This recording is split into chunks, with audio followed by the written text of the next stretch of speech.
The moment a racist cop's badge meant nothing because the woman he just handcuffed was about to become his worst nightmare. What happens when power meets its match? A single slap of handcuffs on a jogging woman's wrists is about to expose a truth so shocking it will destroy everything this officer thought he knew about authority.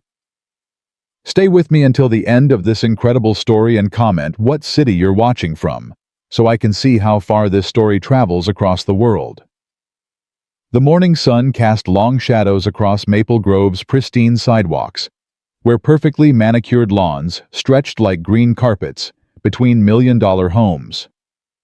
This wasn't the kind of neighborhood where Sergeant Brian Calloway expected trouble, but then again, trouble had a way of finding him, or maybe he had a way of finding it. Calloway's patrol cruiser crawled down Elmwood Drive at exactly 23 miles per hour, his weathered hands gripping the steering wheel with the confidence of a man who'd worn a badge for 15 years.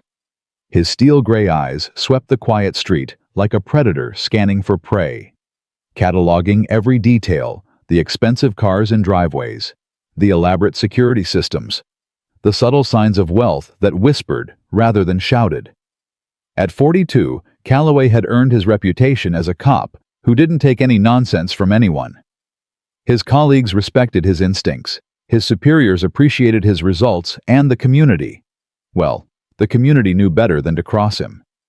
He'd built his career on reading people, on knowing when something didn't belong, and this morning something was definitely off.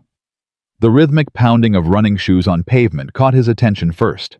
Through his rearview mirror, he spotted her, a black woman in expensive athletic wear, running with the kind of confidence that immediately set his teeth on edge. Her stride was purposeful, her posture erect, and when his cruiser came into view, she didn't even acknowledge his presence. No nod, no wave, no sign of the respect he'd grown accustomed to receiving from civilians in this neighborhood. Calloway's jaw tightened. In his experience, people who ignored police presence were usually hiding something. He slowed the cruiser to a crawl, watching her in his side mirror. The woman he guessed she was in her late 30s moved with an athlete's grace, but there was something else about her bearing that nagged at him.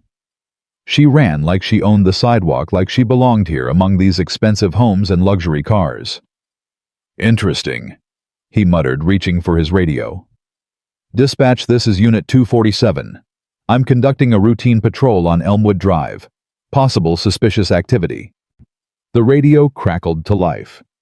"Copy that, 247. What's the nature of the suspicious activity?" Calloway hesitated for a moment. What exactly was suspicious about a woman jogging? But his gut told him something wasn't right, and he'd learned to trust his gut. "Individual acting in a manner inconsistent with neighborhood norms. I'm going to make contact."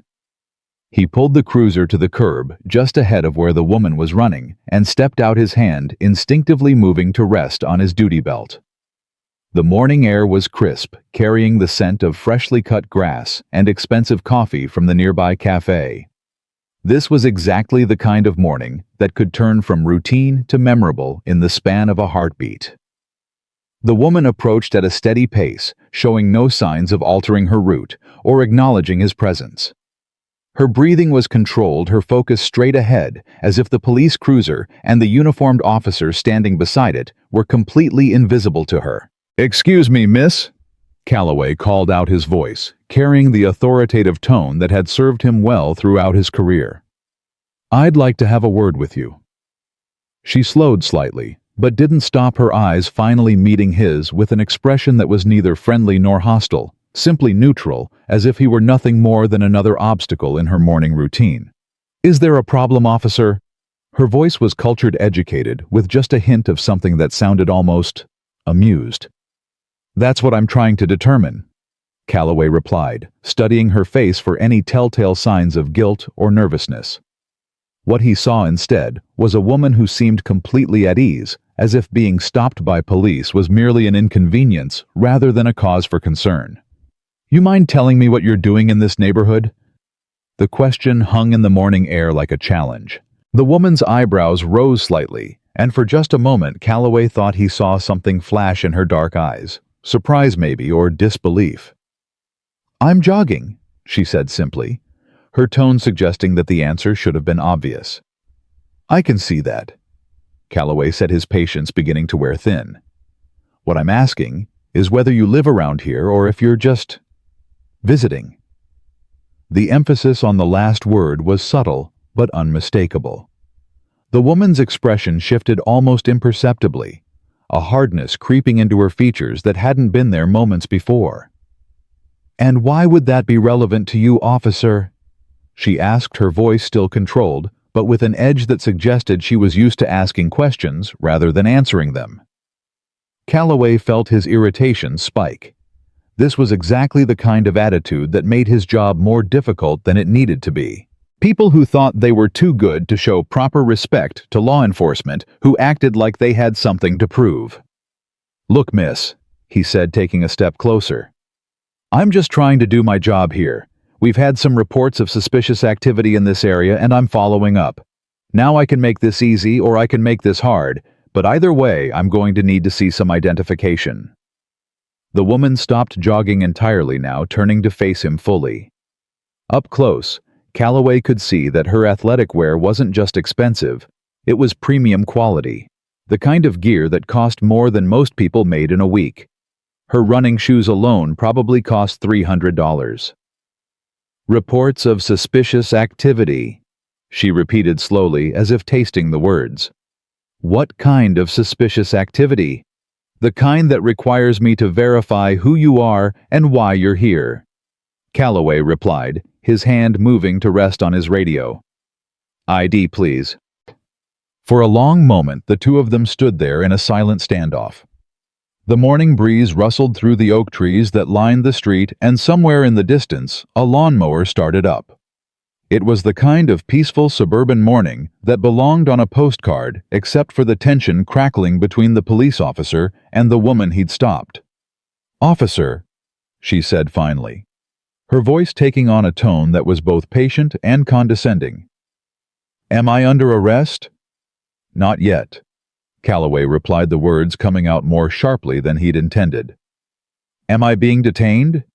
You're being questioned in connection with—" "That's not what I asked," the woman interrupted, and there was something in her voice now that made Calloway's cop instincts prickle with warning.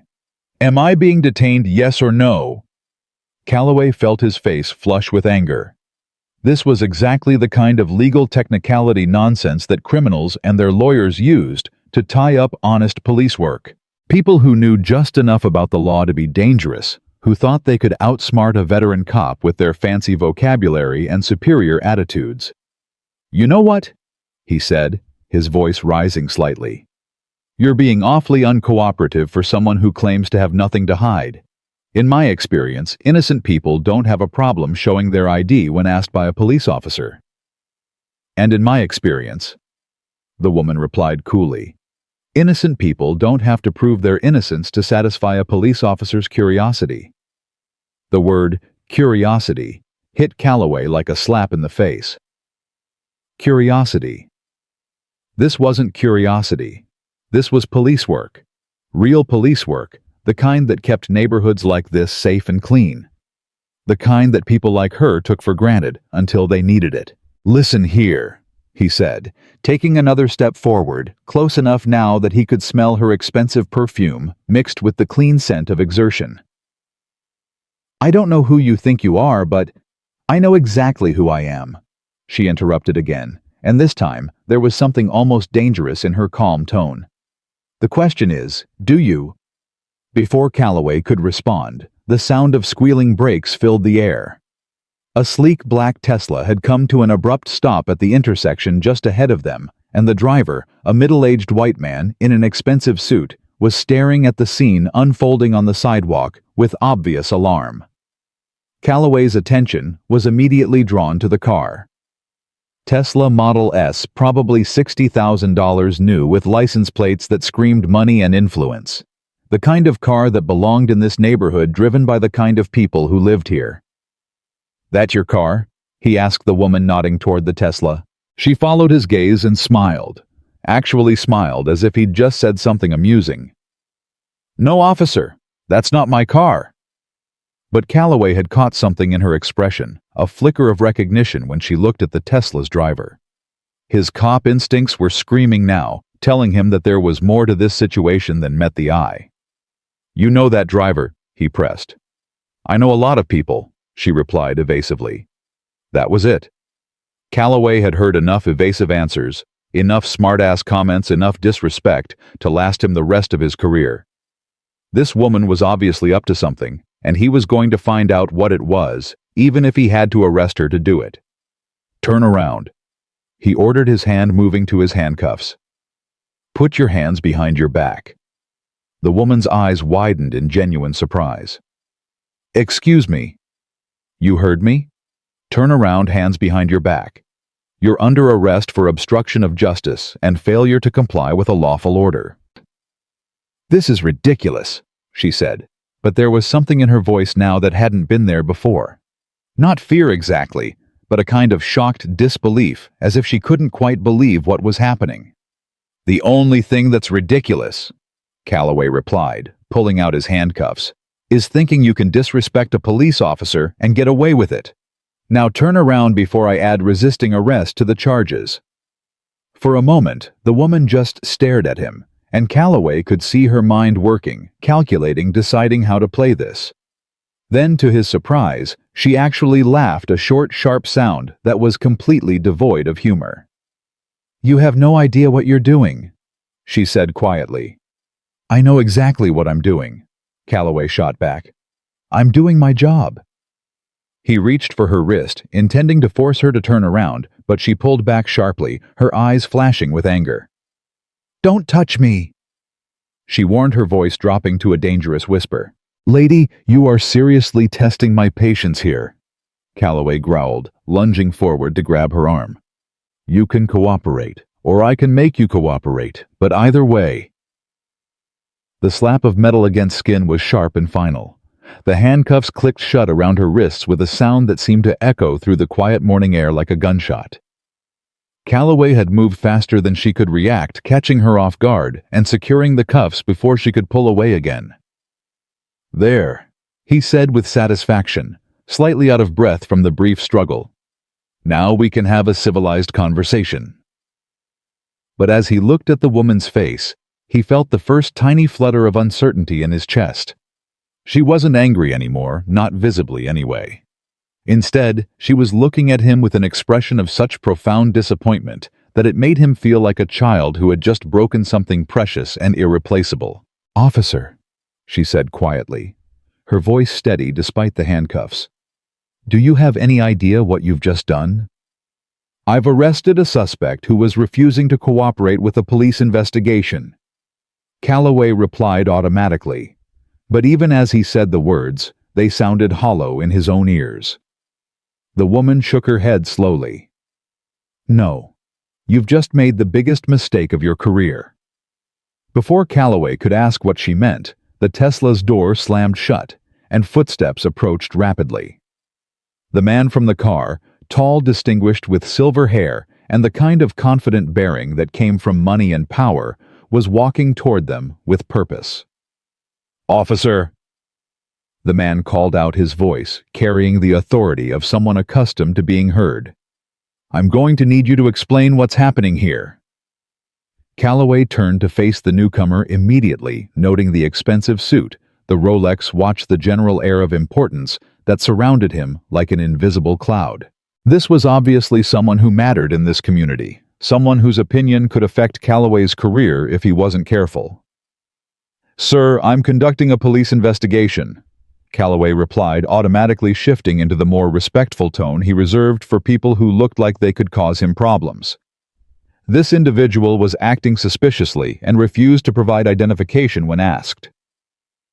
The man's eyes moved from Calloway to the handcuffed woman, and his expression shifted from concern to something that looked almost like panic. "Acting suspiciously how?" he asked, his voice tight with tension. "Jogging through a neighborhood where she doesn't belong, refusing to answer questions, being uncooperative and disrespectful." Calloway rattled off the charges as if they were written in stone. The man's face went pale. "Officer, do you have any idea who you've just arrested?" That question again, The same question the woman had asked, with the same undertone of barely controlled disbelief.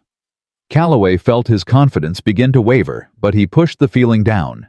He was a police officer doing his job, and he wasn't going to be intimidated by some rich guy in an expensive suit. "I've arrested someone who was acting suspiciously and refused to cooperate with a police investigation," he repeated firmly. The man looked like he was about to say something else when the sound of another car door slamming interrupted him.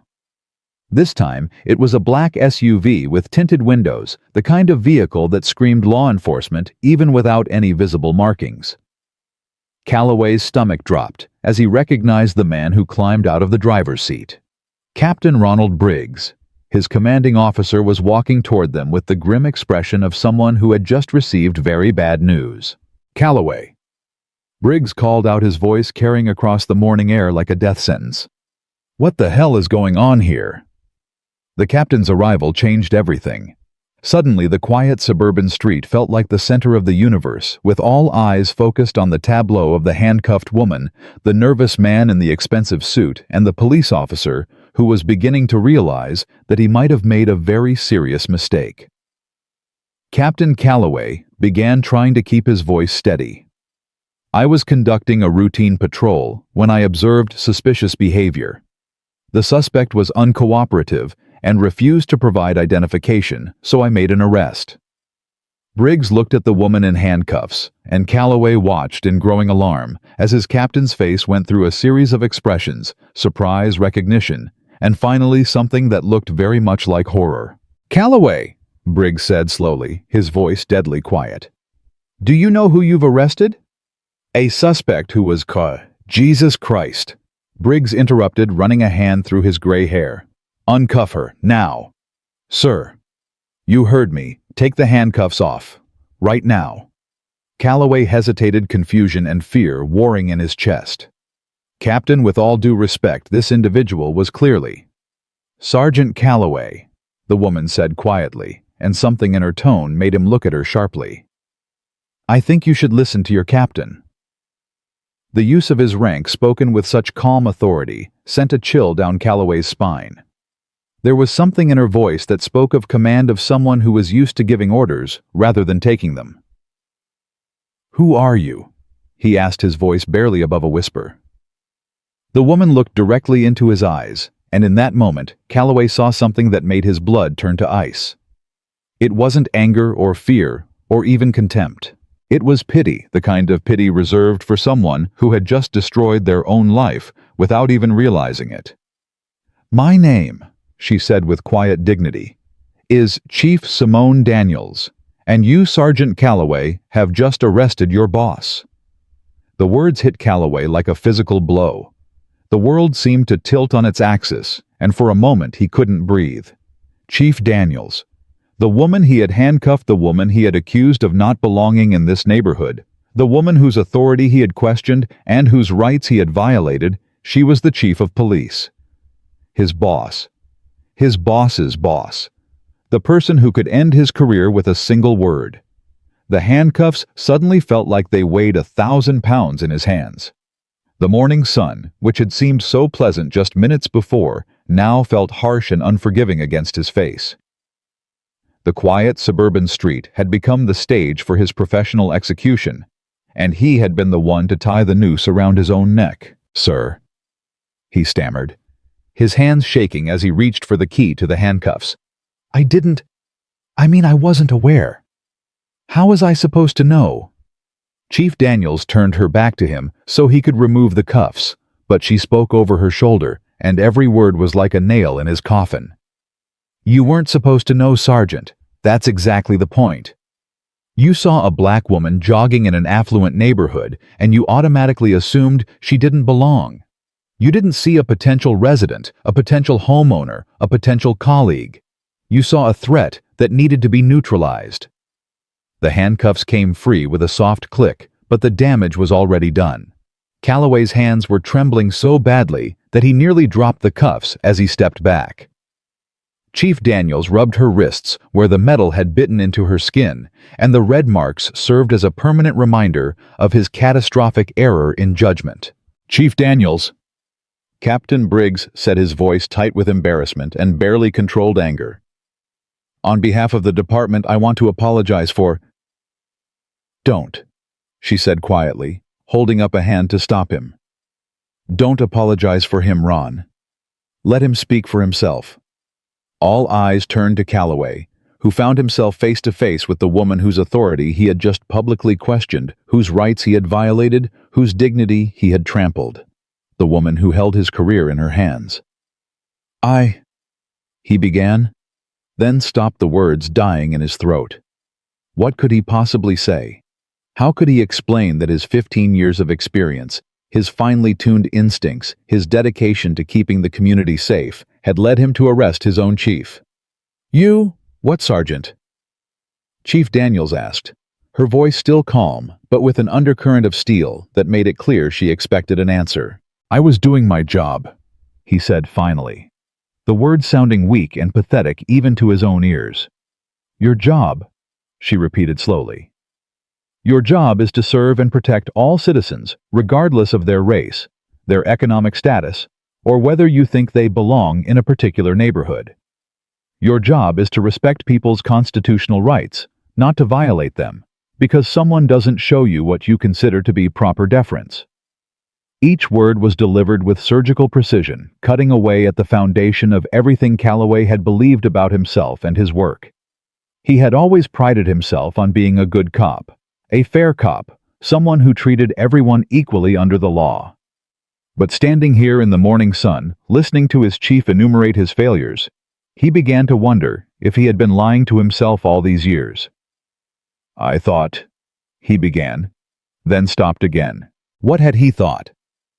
That a black woman jogging in an expensive neighborhood was automatically suspicious. That her refusal to immediately comply with his demands was evidence of guilt.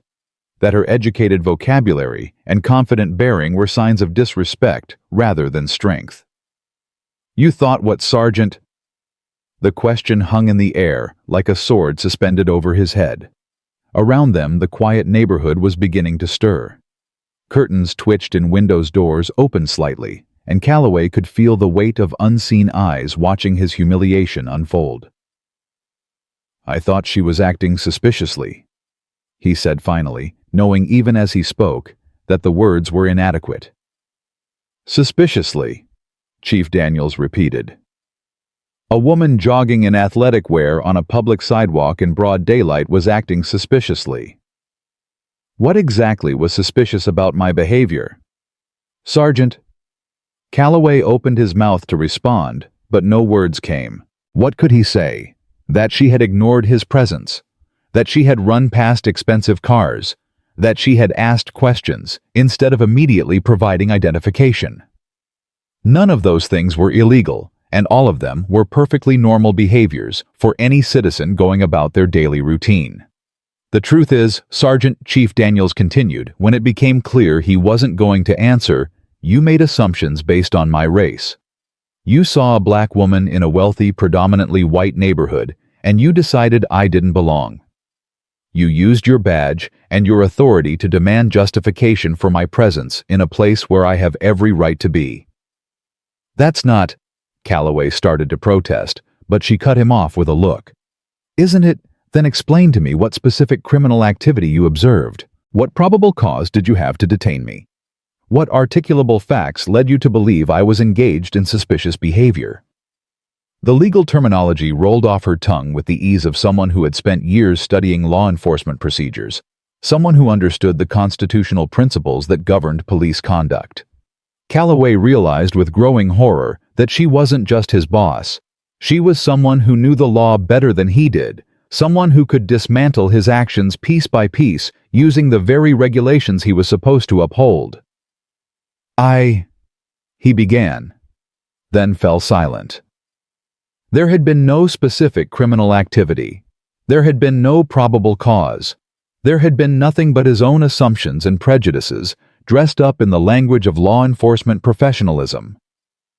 "That's what I thought," Chief Daniels said softly. "Sergeant Calloway, badge and weapon. Now." The words hit him like a physical blow. Around them, the morning had grown completely still, as if the entire neighborhood was holding its breath, waiting to see what would happen next. "Chief, please," he said, his voice cracking with desperation. "I made a mistake, but I was trying to do my job. I was trying to keep this neighborhood safe. I never meant to—" "You never meant to what?" She interrupted, her voice rising for the first time since the encounter began. "You never meant to violate my constitutional rights. You never meant to assault me. You never meant to arrest me for the crime of jogging while black." The phrase, "jogging while black," hung in the air like an accusation, and Calloway felt something inside him crumble. This wasn't just about a mistaken arrest anymore. This was about everything he had done wrong, every assumption he had made, every time he had let his prejudices cloud his judgment without even realizing it. "How many others, Sergeant?" Chief Daniels asked, her voice quiet again, but somehow more terrifying than when she had been shouting. "How many other people have you stopped, questioned, arrested, or harassed because they didn't look like they belonged in your version of the world? How many other lives have you disrupted with your assumptions and your biases?" The questions hit him like hammer blows, each one forcing him to confront uncomfortable truths about his own behavior. How many times had he made similar stops? How many times had he questioned someone's right to be in a particular place, based on nothing more than the color of their skin or the neighborhood they were in? "I don't know." He admitted, his voice barely audible. "You don't know," she repeated. "You don't know how many people you've wronged. You don't know how many civil rights you've violated. You don't know how much damage you've done to the relationship between law enforcement and the community we're supposed to serve." Captain Briggs stepped forward, his face grim with the knowledge of what had to happen next. "Sergeant Calloway, you're suspended immediately pending a full investigation. Badge and service weapon now." With shaking hands, Calloway unpinned his badge from his uniform shirt. The small piece of metal that had been the symbol of his authority, his identity, his purpose for 15 years, suddenly felt impossibly heavy in his palm. He handed it to his captain, then reached for his service weapon, the Glock that had been his constant companion through thousands of hours of patrol. "Your career in law enforcement is over," Chief Daniels said quietly as he surrendered his weapon. "And frankly, that's probably for the best. You've demonstrated a fundamental lack of understanding about what it means to serve and protect all citizens, regardless of their race or social status." Calloway stood there in the morning sun, stripped of his badge and weapon, surrounded by the wreckage of his career and his reputation. The woman he had arrested, his boss. His chief looked at him with a mixture of disappointment and pity that was somehow worse than anger would have been. "You know what the really tragic part is, Sergeant?" she asked. "You probably think of yourself as one of the good ones. You probably believe you're not racist, that you treat everyone fairly, that you're just doing your job. But racism isn't always burning crosses and white hoods. Sometimes it's a police officer who sees a black woman jogging and automatically assumes she doesn't belong." The words struck him like a physical blow, not because they were cruel, but because they were true. He had always prided himself on not being racist, on treating everyone equally, on being a fair and just officer. But standing here stripped of his authority and facing the consequences of his actions, he was forced to confront the uncomfortable reality that good intentions weren't enough if they were built on a foundation of unconscious bias. "This encounter," Chief Daniels continued, "will be reviewed by Internal Affairs, the District Attorney's Office, and the Civil Rights Division of the Department of Justice. Your actions today will be examined under a microscope, and every similar incident in your career will be scrutinized." Calloway felt the blood drain from his face. A federal civil rights investigation would mean the end of any hope he had of finding work in law enforcement again. It would mean potential criminal charges, civil lawsuits, and financial ruin. It would mean that this single moment of poor judgment would define the rest of his life. But more importantly, Chief Daniels said, her voice softening slightly, "I hope you'll take this opportunity to reflect on what brought you to this point. I hope you'll think about the people you've wronged over the years, the trust you've violated, and the harm you've done to the communities you were supposed to serve." She turned to Captain Briggs, who had been standing silently throughout the exchange, his face a mask of professional embarrassment and personal disappointment. "Ron, I want a full review of Sergeant Calloway's arrest records for the past 5 years. I want to know how many people he's stopped without probable cause, how many arrests he's made without justification, and how many complaints have been filed against him that were dismissed or ignored." "Yes, ma'am," Briggs replied, his voice tight, with the knowledge of what that review was likely to reveal. Chief Daniels looked around at the gathering crowd of neighbors who had emerged from their homes to witness the spectacle. Some were openly recording with their phones, capturing every moment of Calloway's professional downfall for posterity and social media. "Ladies and gentlemen," she called out, her voice carrying clearly in the morning air, "what you've witnessed here today is an example of why police reform is necessary. What you've seen is an officer who allowed his personal biases to override his professional training and his constitutional obligations." She paused, letting her words sink in before continuing. "But I want you to know that this behavior does not represent the values of our police department or the standards we expect from our officers. We are committed to serving all members of our community with respect, dignity, and fairness, regardless of race, ethnicity, or economic status." Calloway listened to her speech with growing despair, realizing that he had not only destroyed his own career, but had also damaged the reputation of the entire department. His actions would be used as an example of everything that was wrong with modern policing, a case study in how implicit bias could lead to civil rights violations. As Chief Daniels concluded her impromptu press conference and began walking back toward her car, Calloway felt the full weight of his situation crashing down on him. He was 42 years old, with 15 years of law enforcement experience and no other marketable skills. His pension was gone, his reputation was destroyed, and his future looked darker than the deepest night. "Calloway," Captain Briggs said quietly, drawing him aside as the crowd began to disperse, "you need to get yourself a lawyer, a good one, and you need to start thinking about what you're going to do with the rest of your life because your career in law enforcement is over." Calloway nodded numbly, unable to trust his voice to respond. He watched as Chief Daniels got into her car, not the Tesla he realized, but a more modest sedan that had been parked further down the street, and drove away without looking back. The street returned to its peaceful morning quiet, but for Brian Calloway, the world had changed forever. He had awakened that morning as a respected police sergeant with 15 years of experience and a solid reputation. He would go to sleep that night as an unemployed former cop facing potential federal charges and civil lawsuits. All because he had seen a black woman jogging in an affluent neighborhood and decided she didn't belong. As he walked back to his patrol car to wait for someone to come pick him up, he was no longer authorized to drive a police vehicle. Calloway tried to understand how everything had gone so wrong so quickly. He had been doing his job, following his instincts, keeping the community safe, hadn't he? But as he replayed the encounter in his mind, he began to see it differently. He saw his assumptions, his prejudices, his rush to judgment. He saw how his 15 years of experience had taught him to see threats where none existed, to find suspicion in perfectly innocent behavior, to demand compliance rather than show respect. The worst part was the realization that Chief Daniels was right. This wasn't an isolated incident, a single moment of poor judgment.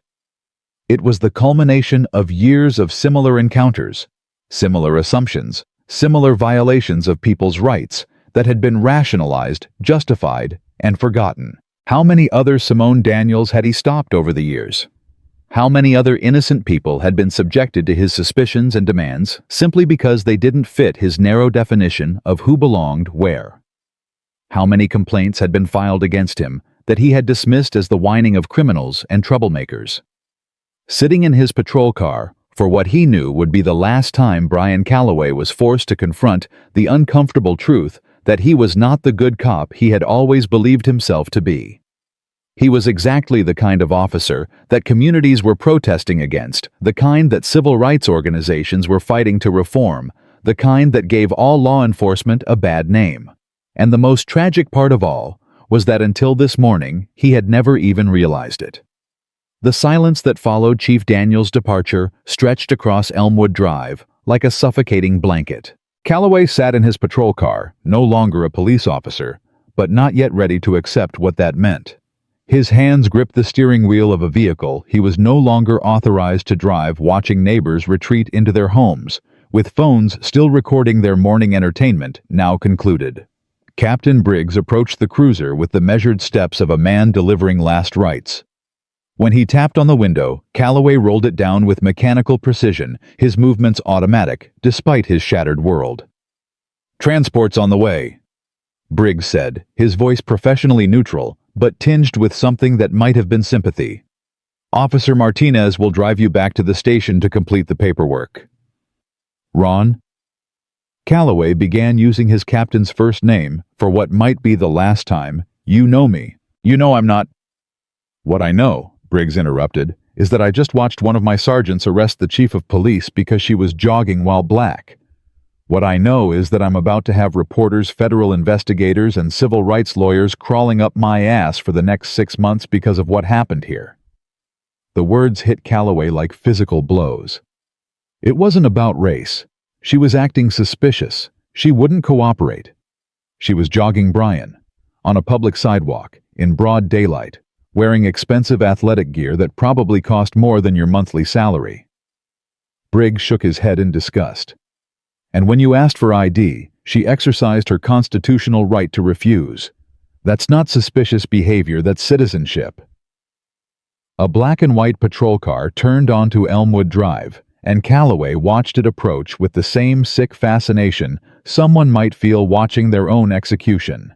Officer Carmen Martinez climbed out of the driver's seat, her young face carefully composed, but her eyes betraying her discomfort with the situation. "Sergeant," she said, the title feeling awkward in her mouth. "Captain Briggs asked me to give you a ride back to the station."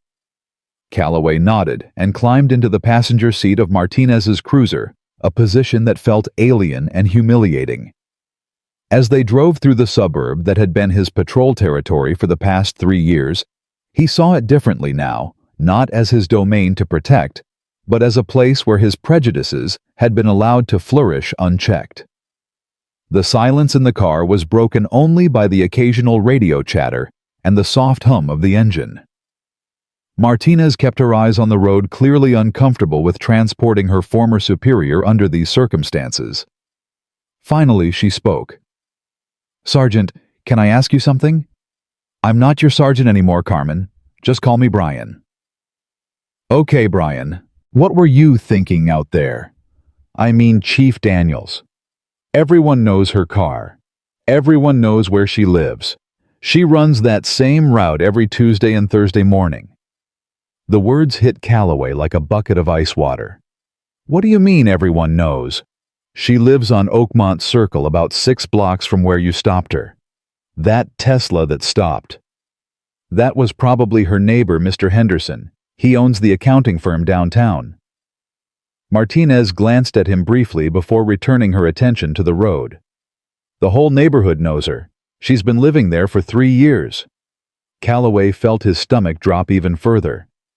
Not only had he arrested his own chief, but he had done it in her own neighborhood in front of people who knew exactly who she was. The humiliation was complete. 3 years, he repeated numbly. "Yeah, she bought the house right after she got promoted to chief. Nice place, too. My mom cleans houses in that area, and she says it's got to be worth at least $2 million. $2 million. Chief Daniels wasn't just a police officer. She was someone with the financial means to live in one of the most exclusive neighborhoods in the city, and he had questioned her right to be there. They pulled into the station parking lot, and Calloway could already see the vultures circling. 2 news vans were parked across the street, their satellite dishes extended like mechanical flowers reaching toward the sky. Reporters and camera operators stood in small clusters, waiting for someone to emerge with a statement, or better yet, the disgraced officer himself. "Shit," Martinez muttered under her breath.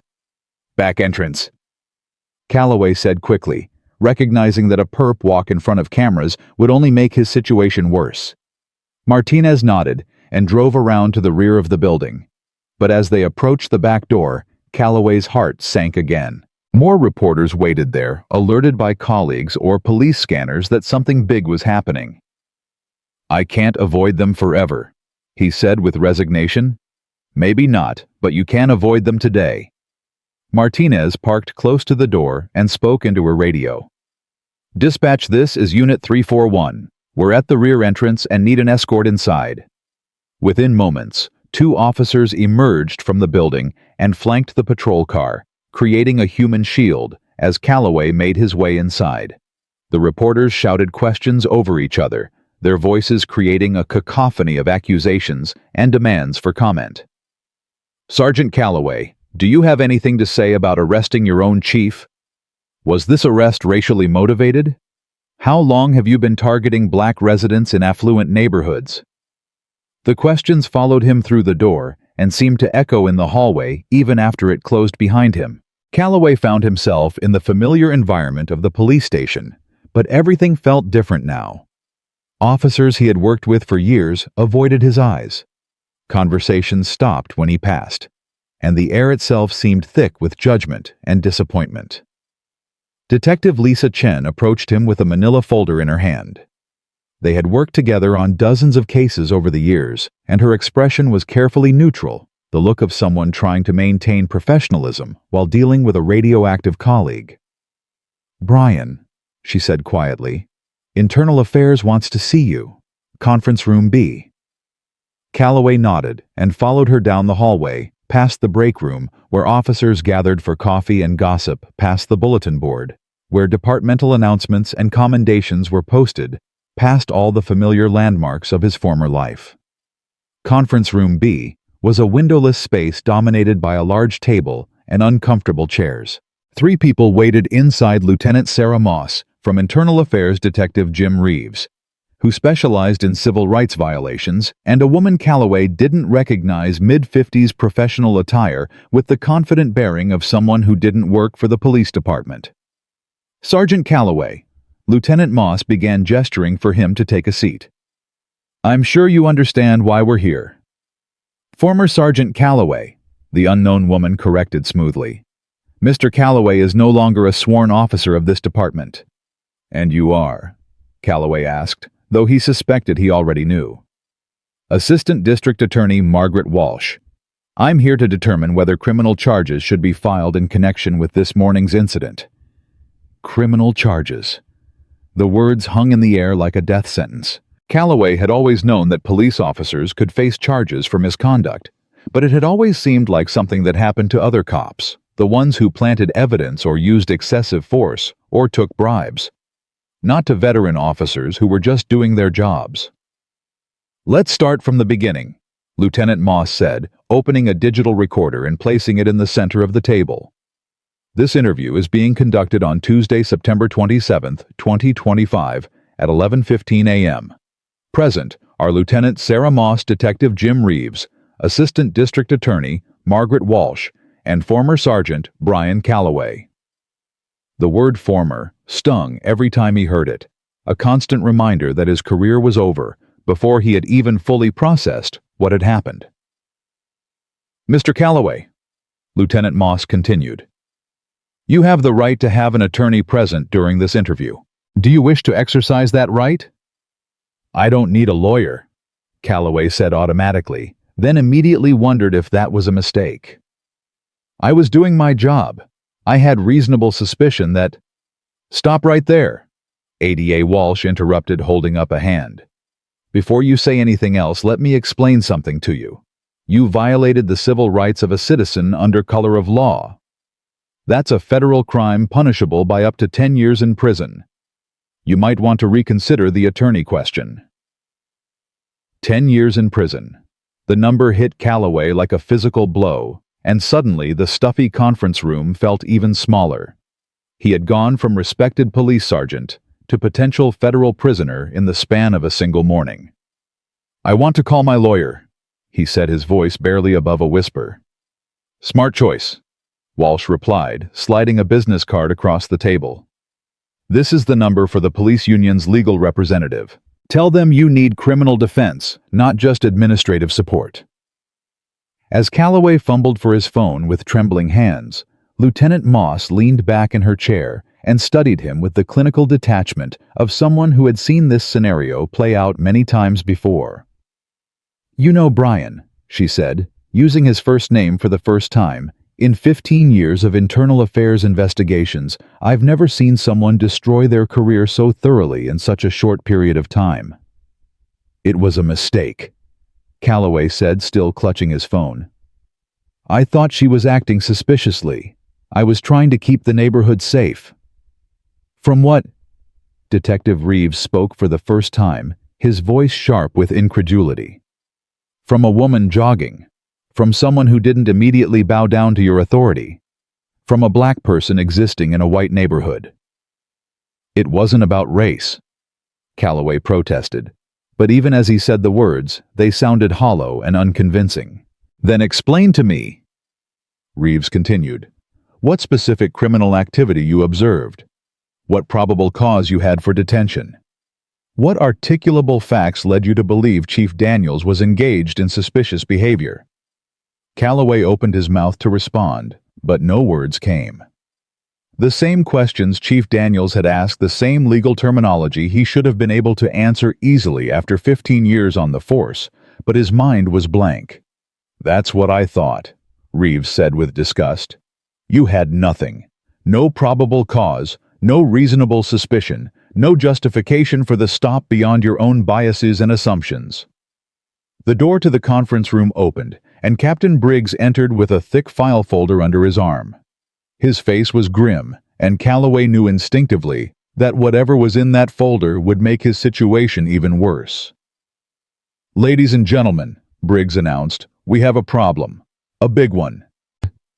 He opened the folder and spread several documents across the table. Calloway could see his own name on multiple reports, complaint forms, and incident summaries. "In response to Chief Daniels' request, we've conducted a preliminary review of Sergeant Calloway's arrest and detention records for the past 5 years," Briggs continued. "What we found is troubling." Ada Walsh leaned forward, her prosecutorial instincts clearly engaged. "How troubling?" "In the past 5 years, Calloway has made 847 stops and 156 arrests. Of those stops, 73% involved people of color. Of those arrests, 68% involved people of color. In a city where the population is only 31% minority." The numbers hit the room like bombs exploding in sequence. Calloway felt the blood drain from his face as the statistical evidence of his biased policing was laid bare for everyone to see. "It gets worse," Briggs continued. "We found 17 formal complaints filed against Calloway in the past 5 years. 15 of those complaints were filed by people of color. All 17 complaints alleged racial profiling harassment or excessive use of force. All 17 complaints were dismissed as unfounded or unsubstantiated. 17 complaints. 17 people who had tried to hold him accountable for his actions, and all of them had been ignored or dismissed." Calloway tried to remember the specific incidents, but they blurred together in his mind. Just another day's work, just another troublemaker trying to cause problems for a hard-working police officer. "Holy shit," Detective Reeves muttered, scanning the documents. "This isn't just one bad arrest. This is a pattern of civil rights violations going back years." "Which brings us to the criminal exposure," Ada Walsh said, her voice taking on the tone of someone who had just found the key to a very important case. "Mr. Calloway, you're not just looking at charges related to this morning's incident. You're potentially looking at a federal civil rights conspiracy case covering years of illegal conduct." The room seemed to spin around Calloway as the full magnitude of his situation became clear. This wasn't just about arresting Chief Daniels. This was about every stop he had made, every arrest he had conducted, every time he had let his assumptions and biases guide his actions instead of the law. "I need to make that phone call now," he said, his voice shaking. "Yes, you do," Walsh agreed.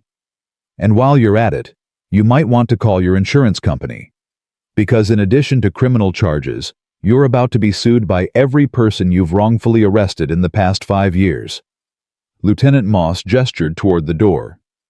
There's a phone in the hallway. Take your time. We'll be here when you get back.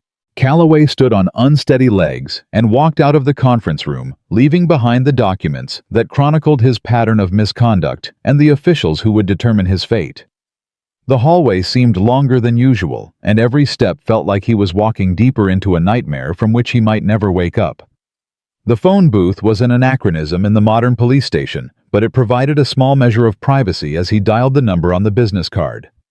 The police union's legal representative answered on the second ring.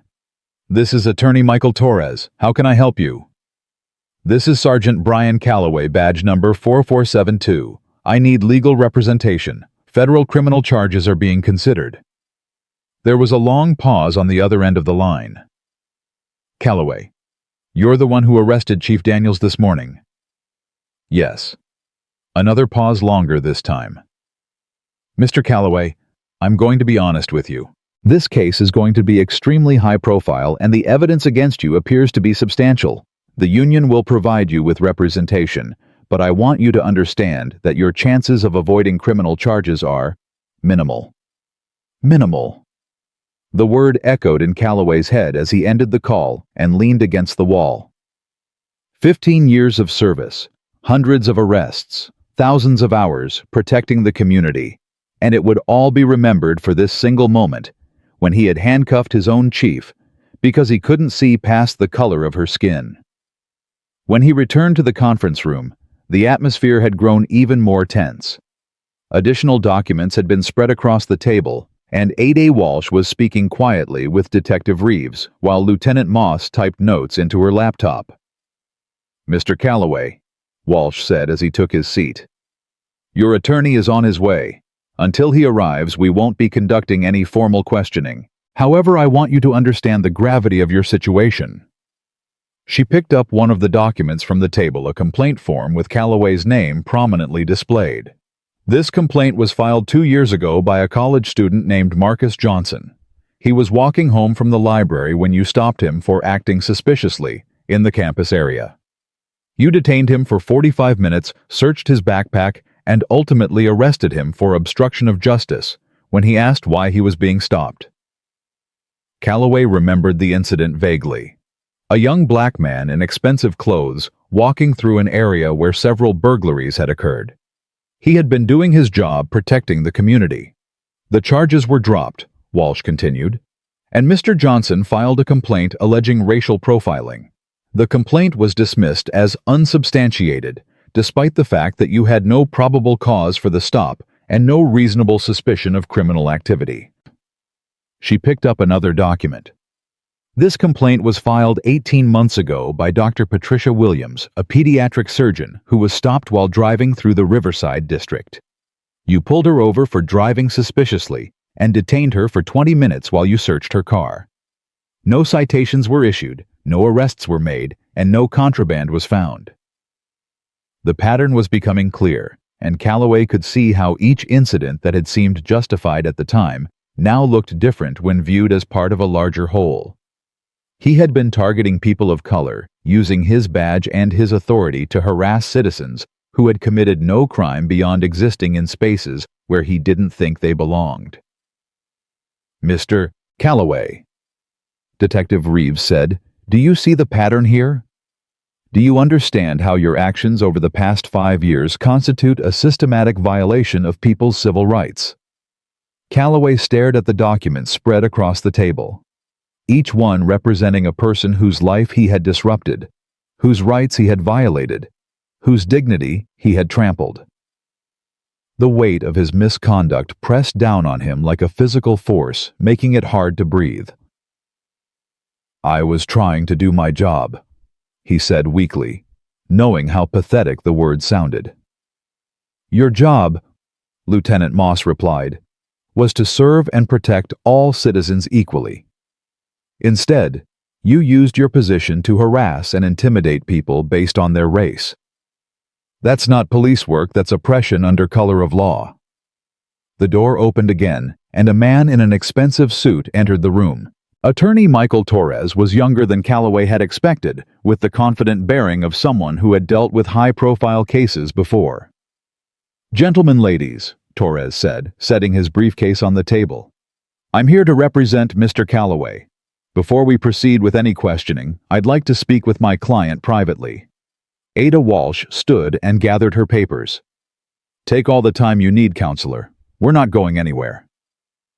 As the officials filed out of the room, Torres turned to Calloway with an expression that was both professional and sympathetic. "Brian," he said, "I'm going to be completely honest with you. This is one of the worst cases I've ever seen.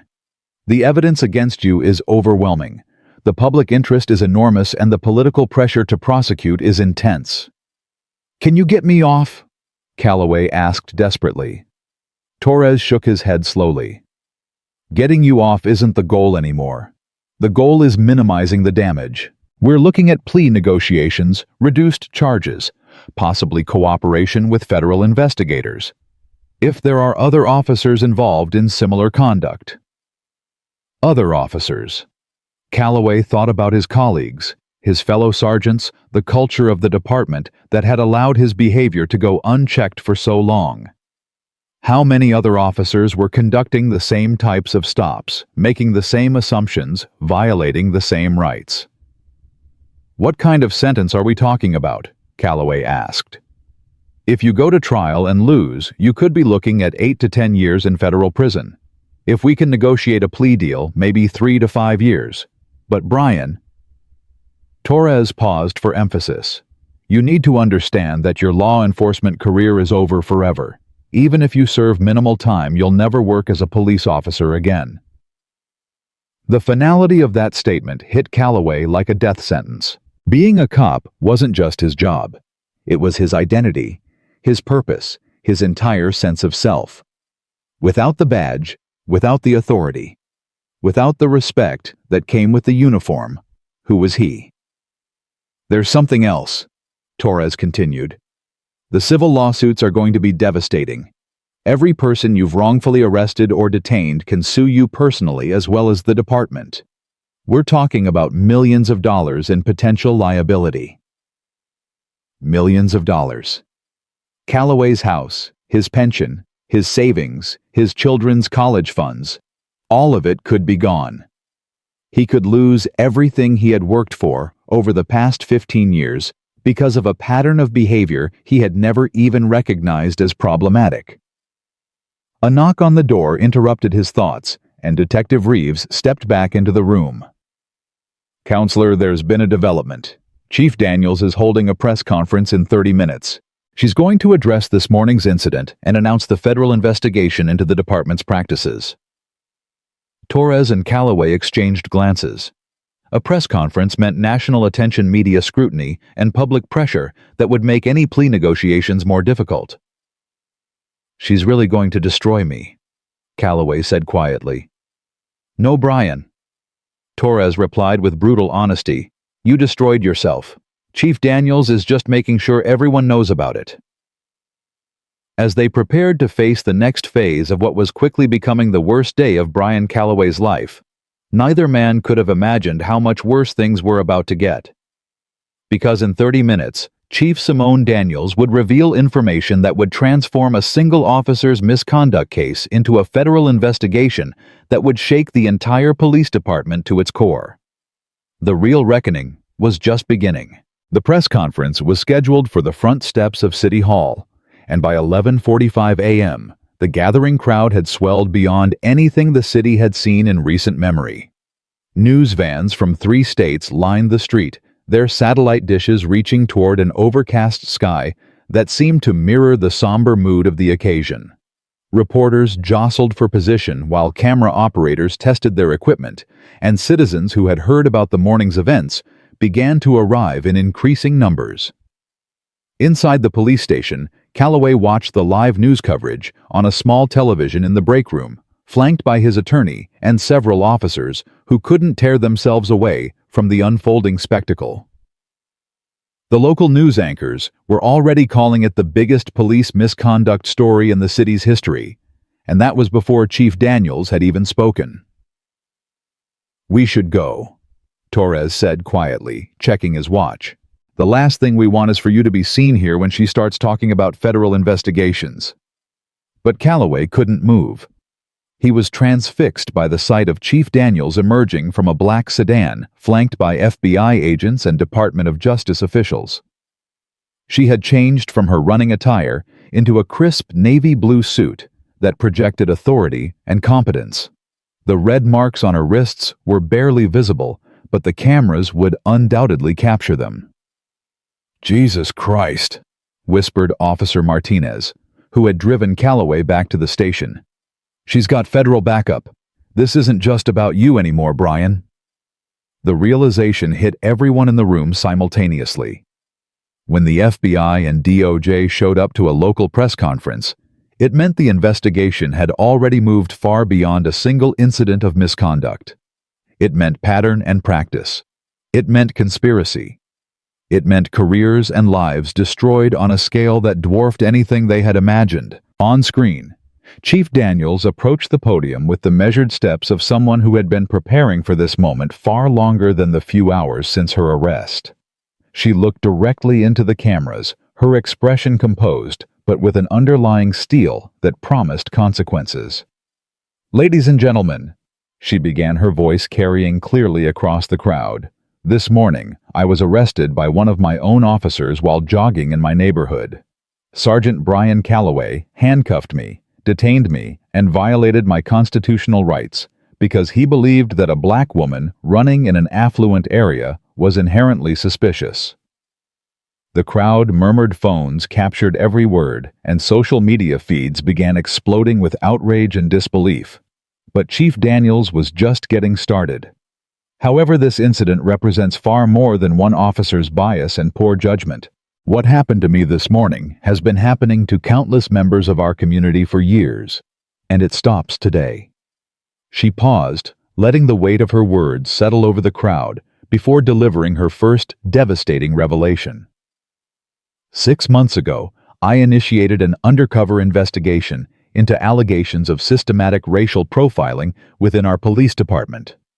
Working with the FBI's Civil Rights Division and the Department of Justice, we have been documenting a pattern of constitutional violations that extends far beyond today's incident. The break room at the police station fell silent, except for the sound of the television. Calloway felt his legs give out, and he slumped into a plastic chair as the magnitude of what Chief Daniels was saying began to sink in. 6 months. She had been investigating the department for 6 months, which meant this morning's arrest wasn't a random encounter. It was the culmination of a federal investigation. "The data we have collected is disturbing," Chief Daniels continued. "Over the past 5 years, officers in this department have conducted stops of minority citizens at a rate 3 times higher than their representation in our population. Arrests of people of color occur at rates that cannot be explained by crime statistics or demographic factors." Attorney Torres grabbed Calloway's arm. "We need to leave, now. If they've been investigating for 6 months, they have evidence we haven't even seen yet." But before they could move, Detective Reeves burst into the break room with a federal warrant in his hand and 2 FBI agents behind him. "Brian Calloway, you're under arrest for conspiracy to violate civil rights under color of law, deprivation of rights under color of law, and obstruction of justice."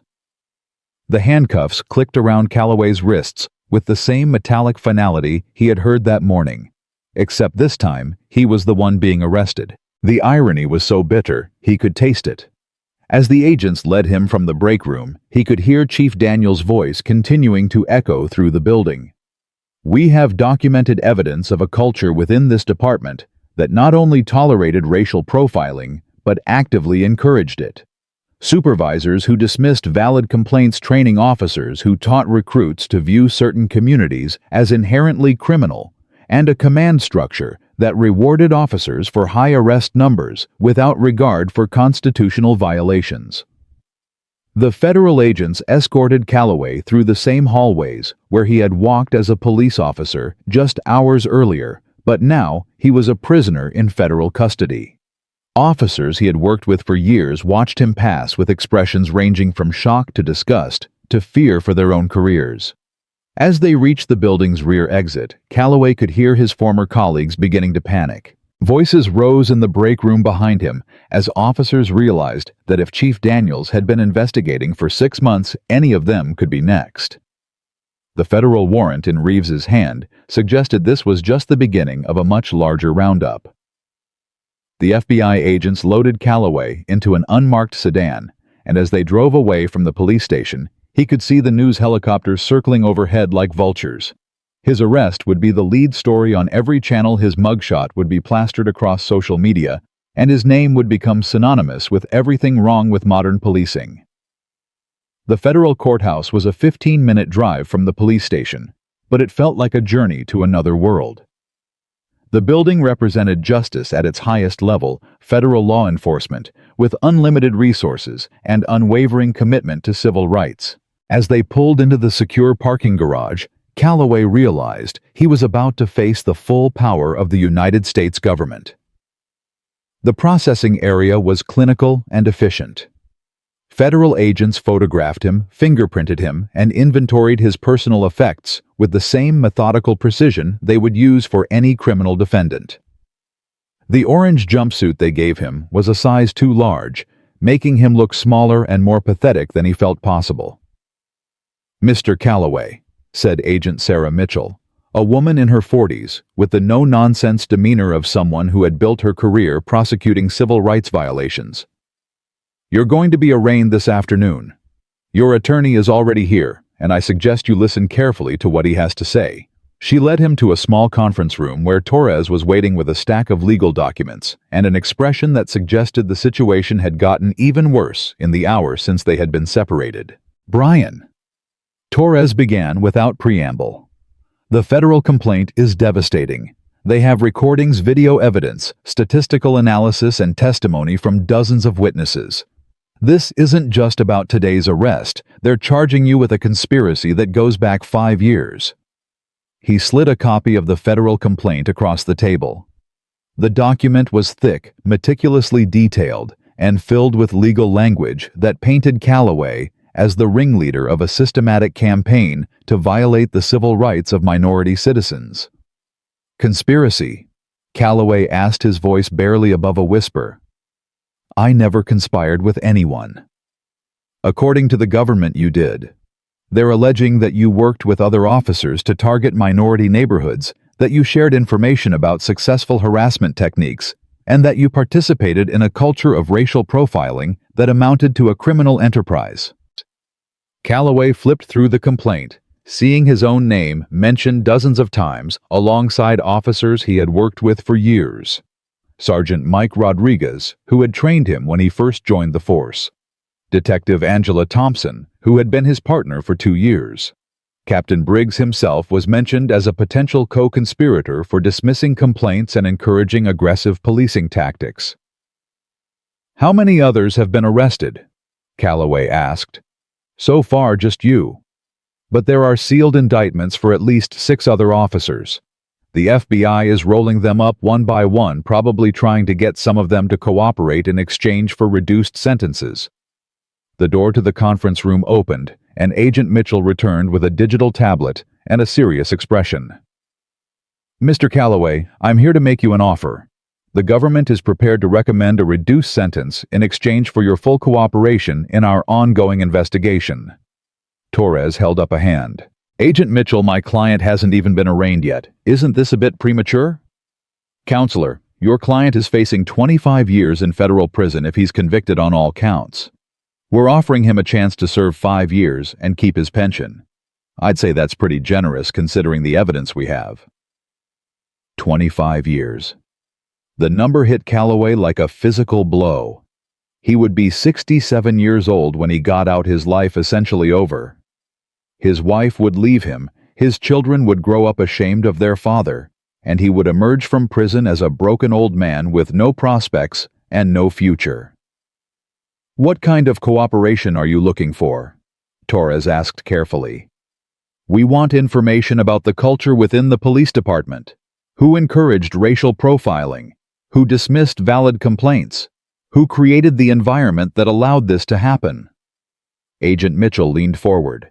Your client was a supervisor. He trained other officers.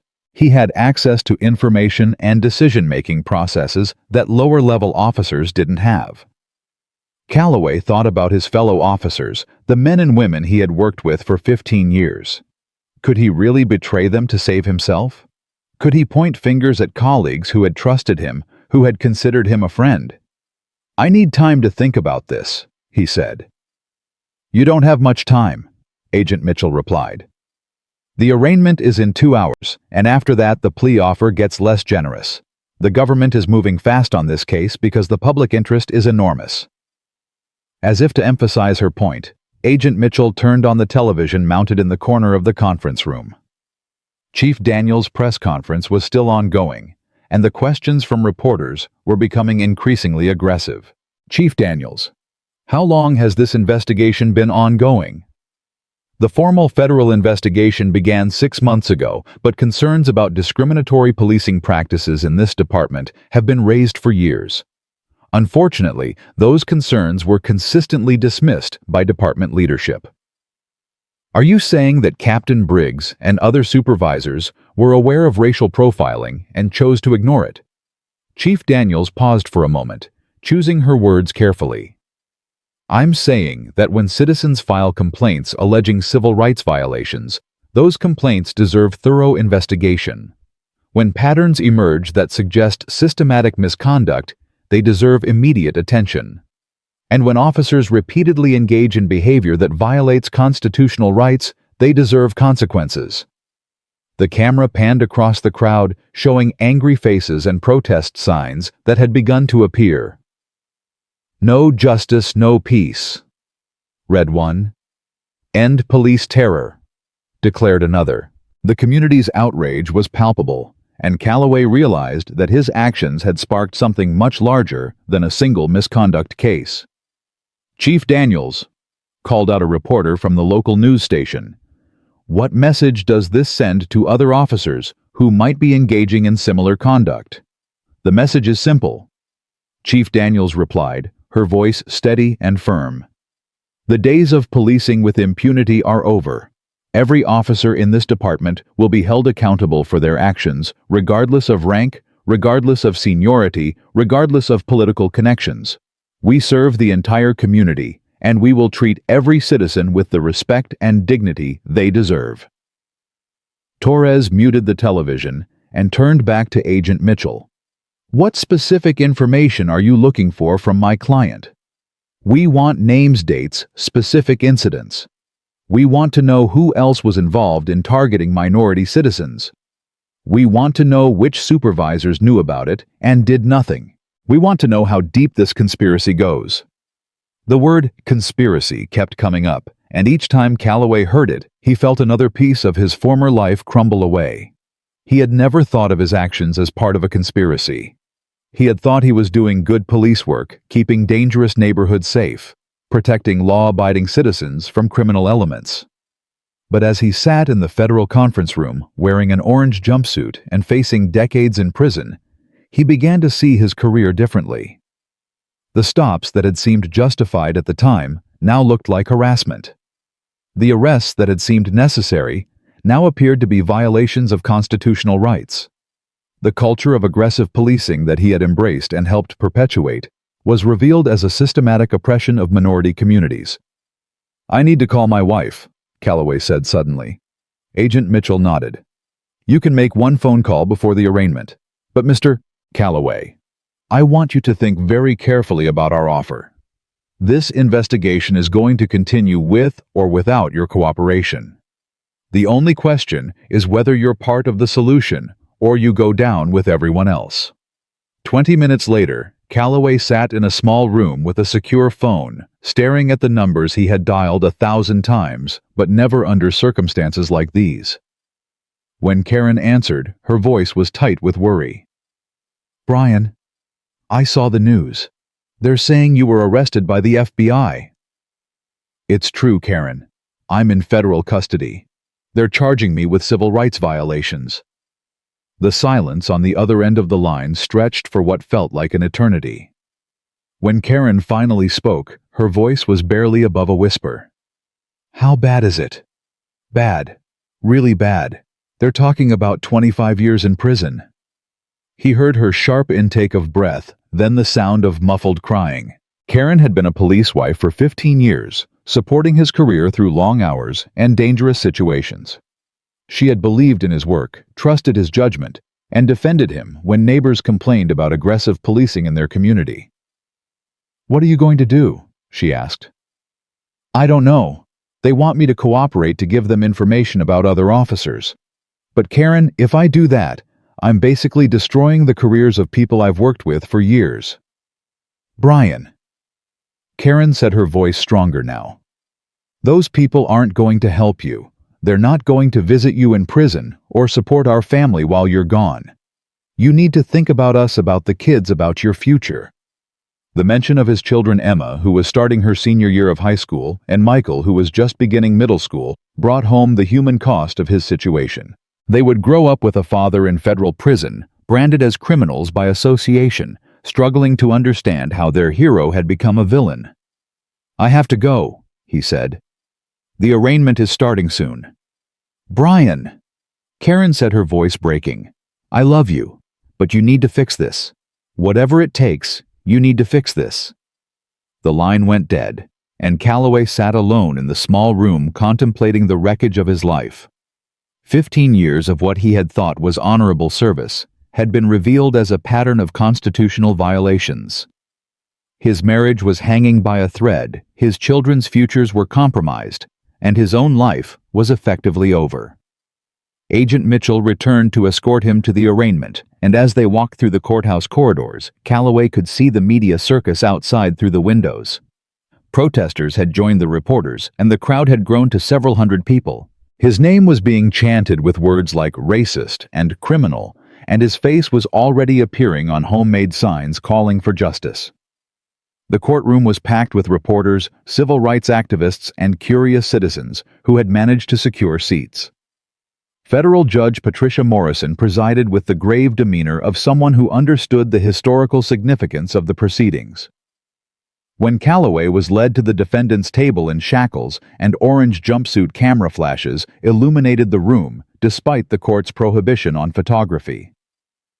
"The United States of America versus Brian Calloway," announced the court clerk, and the formal reading of charges began.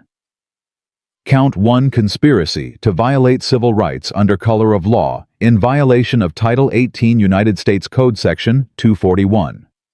Count 2, deprivation of rights under color of law in violation of Title 18 United States Code Section 242. Count 3, obstruction of justice in violation of Title 18 United States Code Section 1503. Each count carried maximum penalties that would effectively end Calloway's life as he knew it. As the prosecutor outlined the government's case, Calloway could see members of the community he had sworn to protect sitting in the gallery, their faces showing a mixture of anger, disappointment, and demand for justice. "Your Honor," said Assistant United States Attorney Rebecca Chen, "the defendant is charged with leading a conspiracy to systematically violate the civil rights of minority citizens over a period of 5 years. The evidence will show that Mr. Calloway used his position as a police officer to target, harass, and falsely arrest citizens based solely on their race." Torres stood to address the court. "Your Honor, my client maintains his innocence and requests reasonable bail so that he can assist in his defense." "Mr. Torres," Judge Morrison replied, "given the serious nature of these charges and the ongoing federal investigation, I'm setting bail at $500,000. Mr. Calloway will surrender his passport and be subject to electronic monitoring." $500,000. Even with a bail bondsman, Calloway would need $50,000 in cash money he didn't have and couldn't raise without selling his house. He would remain in federal custody until trial, locked up with the same criminals he had spent his career arresting.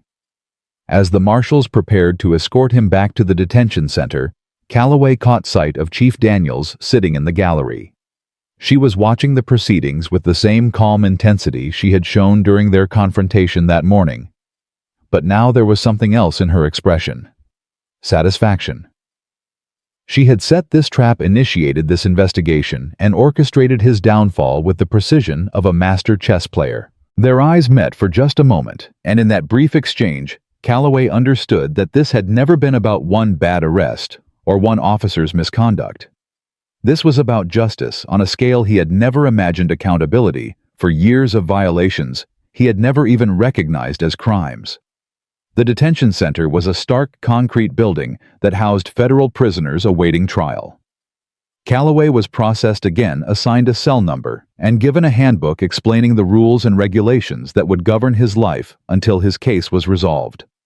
His cellmate was a white-collar criminal awaiting sentencing for embezzlement, a quiet man who read legal briefs and avoided conversation. That night, lying on a narrow bunk in a cell that smelled of disinfectant and desperation, Calloway watched the news coverage of his arrest on a small television mounted high on the wall. The story had gone national, picked up by cable news networks and social media platforms. His mugshot was displayed alongside statistics about racial profiling, expert commentary about police reform, and interviews with civil rights leaders calling for systemic change. The coverage was devastating and comprehensive. Reporters had already tracked down some of his victims, interviewing young black men who described being stopped and searched for no reason, professional women who had been humiliated during traffic stops, and families who had been terrorized by aggressive policing tactics. Their stories created a mosaic of pain and injustice that stretched back years, with Calloway's name at the center of it all. The arrest of Sergeant Brian Calloway represents a breakthrough in federal efforts to combat police misconduct, said a civil rights attorney being interviewed on CNN. For too long, officers like Calloway have operated with impunity, destroying lives and communities while hiding behind their badges. The worst part was seeing his own family on television. Reporters had camped outside his house, filming Karen as she tried to shield their children from cameras and questions. Emma looked mortified as she hurried from the school bus to the front door, while Michael seemed confused and frightened by the attention. The life they had built together was being dissected on national television, and there was nothing Calloway could do to protect them. But it was the interview with Marcus Johnson, the college student he had arrested 2 years earlier, that finally broke through Calloway's defenses. Johnson sat calmly in a television studio, describing the night Calloway had stopped him for walking home from the library. "He treated me like I was a criminal from the moment he got out of his car," Johnson said. "No matter how politely I spoke, no matter how much I cooperated, he was determined to find something wrong. He searched my backpack, called me a liar when I told him I was a student, and arrested me for asking why I was being detained." The interviewer pressed for details. "How did this experience affect you?" "It changed everything," Johnson replied. "I stopped walking alone at night.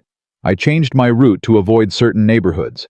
I started carrying extra identification and documentation to prove I belonged wherever I was. One police officer's bias turned me from a confident young man into someone who was constantly afraid of his own shadow." Listening to Johnson's words, Calloway finally understood the true cost of his actions. It wasn't just about false arrests or violated rights.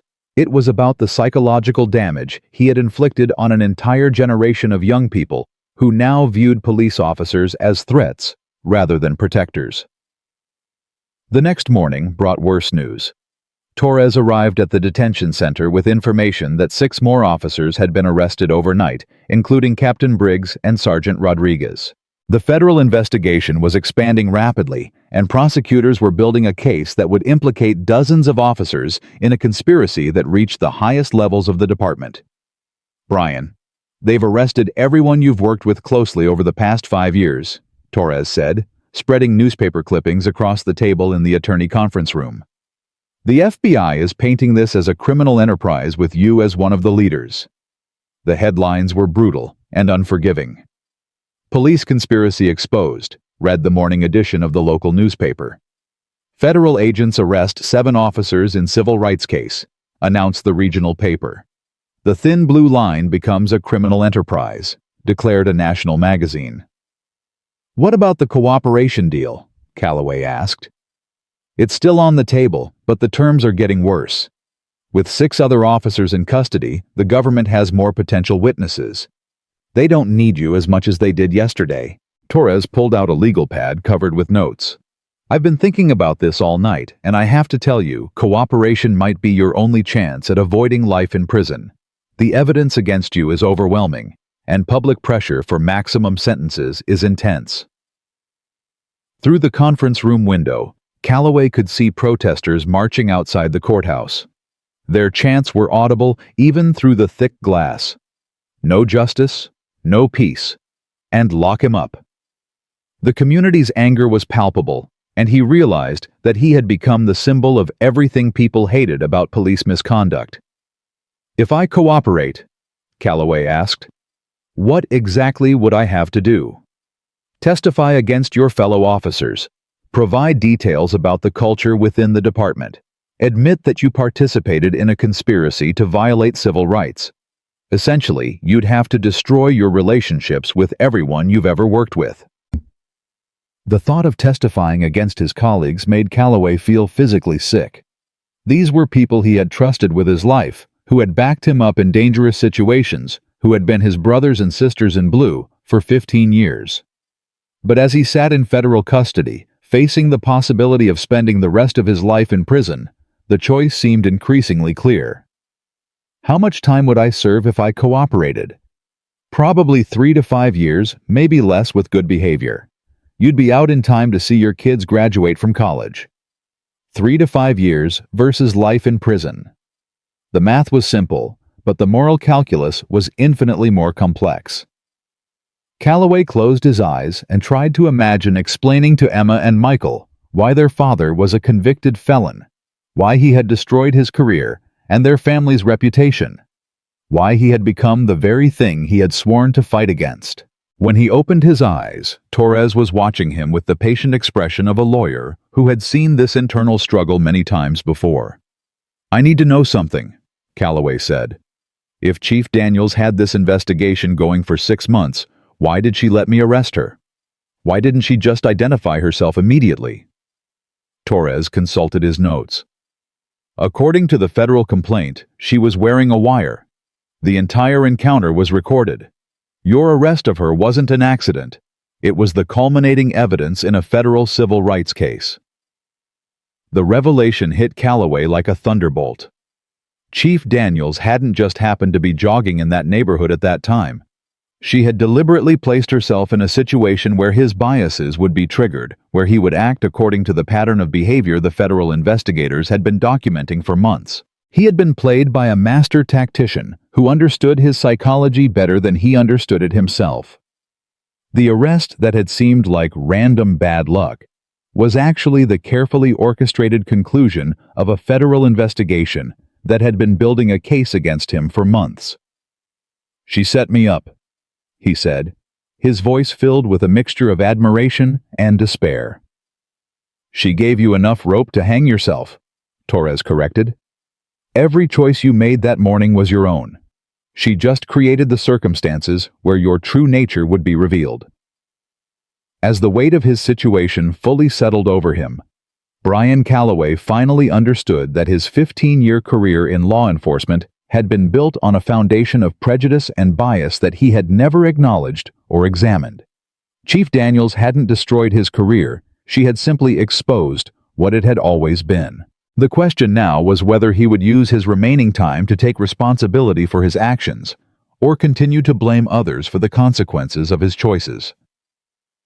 The federal government was offering him a chance at redemption, but it would require him to confront truths about himself and his profession that he had spent years avoiding. In a few hours, he would have to decide whether to accept the cooperation agreement or fight the charges in court. Either way, his life as Brian Calloway, respected police sergeant and pillar of the community, was over forever. The decision that would define the rest of Brian Calloway's life came at 2:47 p.m. on a Tuesday afternoon in a sterile conference room that smelled of industrial disinfectant and broken dreams. Agent Mitchell had returned with an updated cooperation agreement, but this time she wasn't alone. Standing beside her was a figure that made Calloway's blood run cold. Detective Angela Thompson, his former partner of 2 years now, wearing the same orange jumpsuit that marked her as a federal prisoner. Angela. Calloway's voice cracked as he recognized the woman he had trusted with his life countless times during their partnership. Her usually immaculate appearance was disheveled, her confident demeanor replaced by the hollow-eyed look of someone whose world had just imploded. "Hello, Brian," Thompson said quietly, avoiding his gaze. "I guess we're both in the same boat now." Agent Mitchell placed 2 cooperation agreements on the table, sliding one toward each of them. Detective Thompson was arrested this morning at her home in front of her teenage daughter and her neighbors. She's facing the same charges you are, Mr. Calloway. The difference is, she's already decided to cooperate. The words hit Calloway like a physical blow. Angela Thompson had been more than just his partner. She had been his mentor when he transferred to the downtown district, the one who had taught him how to read the streets, how to spot trouble before it started. If she was willing to testify against her fellow officers, it meant the federal case was even stronger than he had imagined. "Angela, what are you doing?" Calloway asked, his voice filled with betrayal and disbelief. Thompson finally looked at him, and he could see tears forming in her eyes. "I'm trying to survive, Brian. I'm trying to salvage something from this mess so my daughter doesn't grow up visiting her mother in federal prison. But we were partners. We looked out for each other. We violated people's civil rights." Thompson interrupted, her voice gaining strength. "We targeted Black and Hispanic citizens because we thought it was good police work. We arrested people for the crime of existing in neighborhoods where we didn't think they belonged." Agent Mitchell opened her tablet and began reading from Thompson's preliminary statement. "Detective Thompson has provided us with detailed information about the culture within your unit, Mr. Calloway. She's described specific incidents where you coached younger officers on how to fabricate probable cause for stops and searches." "That's not true," Calloway protested, but even as he said the words, memories began flooding back. Conversations in the locker room about reliable reasons to stop suspicious individuals. Training sessions where he had shared techniques for extending traffic stops until they could find some minor violation to justify an arrest. Advice given to rookies about how to write reports that would survive judicial scrutiny. She's also provided recordings. Agent Mitchell continued, and Calloway's heart stopped. Apparently, Detective Thompson has been documenting conversations with fellow officers for the past year, concerned about the direction the department was heading. The revelation that his own partner had been recording their conversations was like discovering that his marriage was a lie, that his children weren't his own, that everything he had believed about his professional relationships was built on deception. "You were wearing a wire," Calloway asked Thompson, his voice barely above a whisper. "I started recording after the Marcus Johnson incident," Thompson replied, referring to the college student whose false arrest had made national news. "I saw how you handled that case, how you coached the report writing to make it look justified, and I realized we had crossed a line that I couldn't uncross." She pulled out a small digital recorder and placed it on the table. "I have 18 months of conversations, Brian. Training sessions, shift briefings, private discussions about targeting minority neighborhoods. All of it is evidence of the conspiracy the government is alleging." Torres leaned back in his chair, his face pale with the realization that his client's situation had just become exponentially worse. "How many officers are on these recordings?" 14, Agent Mitchell replied, "including Captain Briggs Sergeant Rodriguez and Lieutenant Morrison. We have enough evidence to prosecute the entire chain of command for civil rights violations." The scope of the investigation was becoming clear, and Calloway realized that what had started as his personal nightmare was actually part of a systematic takedown of the entire police department. The federal government wasn't just prosecuting individual officers, they were dismantling a culture of institutionalized racism that had operated with impunity for years. "Mr. Calloway," Agent Mitchell said, Detective Thompson's cooperation has significantly strengthened our case. We no longer need your testimony to secure convictions. However, we're still willing to offer you a reduced sentence in exchange for your full cooperation." "What kind of reduction?" Torres asked. 2 to 3 years with credit for time served in good behavior. You'd be eligible for release in 18 months. 18 months versus the 25 years he faced if convicted at trial. The choice should have been obvious, but Calloway found himself struggling with the moral implications of betraying colleagues who had trusted him, even as he realized that some of those same colleagues were probably preparing to testify against him. "I need to hear one of those recordings," Calloway said suddenly. Agent Mitchell exchanged glances with Thompson, who nodded reluctantly. "Play the one from last month's training session," Thompson said. "The one where he talked about hunting season." The agent connected the digital recorder to a small speaker, and suddenly Calloway's own voice filled the conference room clear and unmistakable as he addressed a group of younger officers during what had been a routine training session. "Listen up, rookies. Summer's coming, which means hunting season is about to begin. You're going to see a lot more activity in the downtown district, a lot more individuals who don't belong in certain neighborhoods. Your job is to find out why they're there and what they're up to."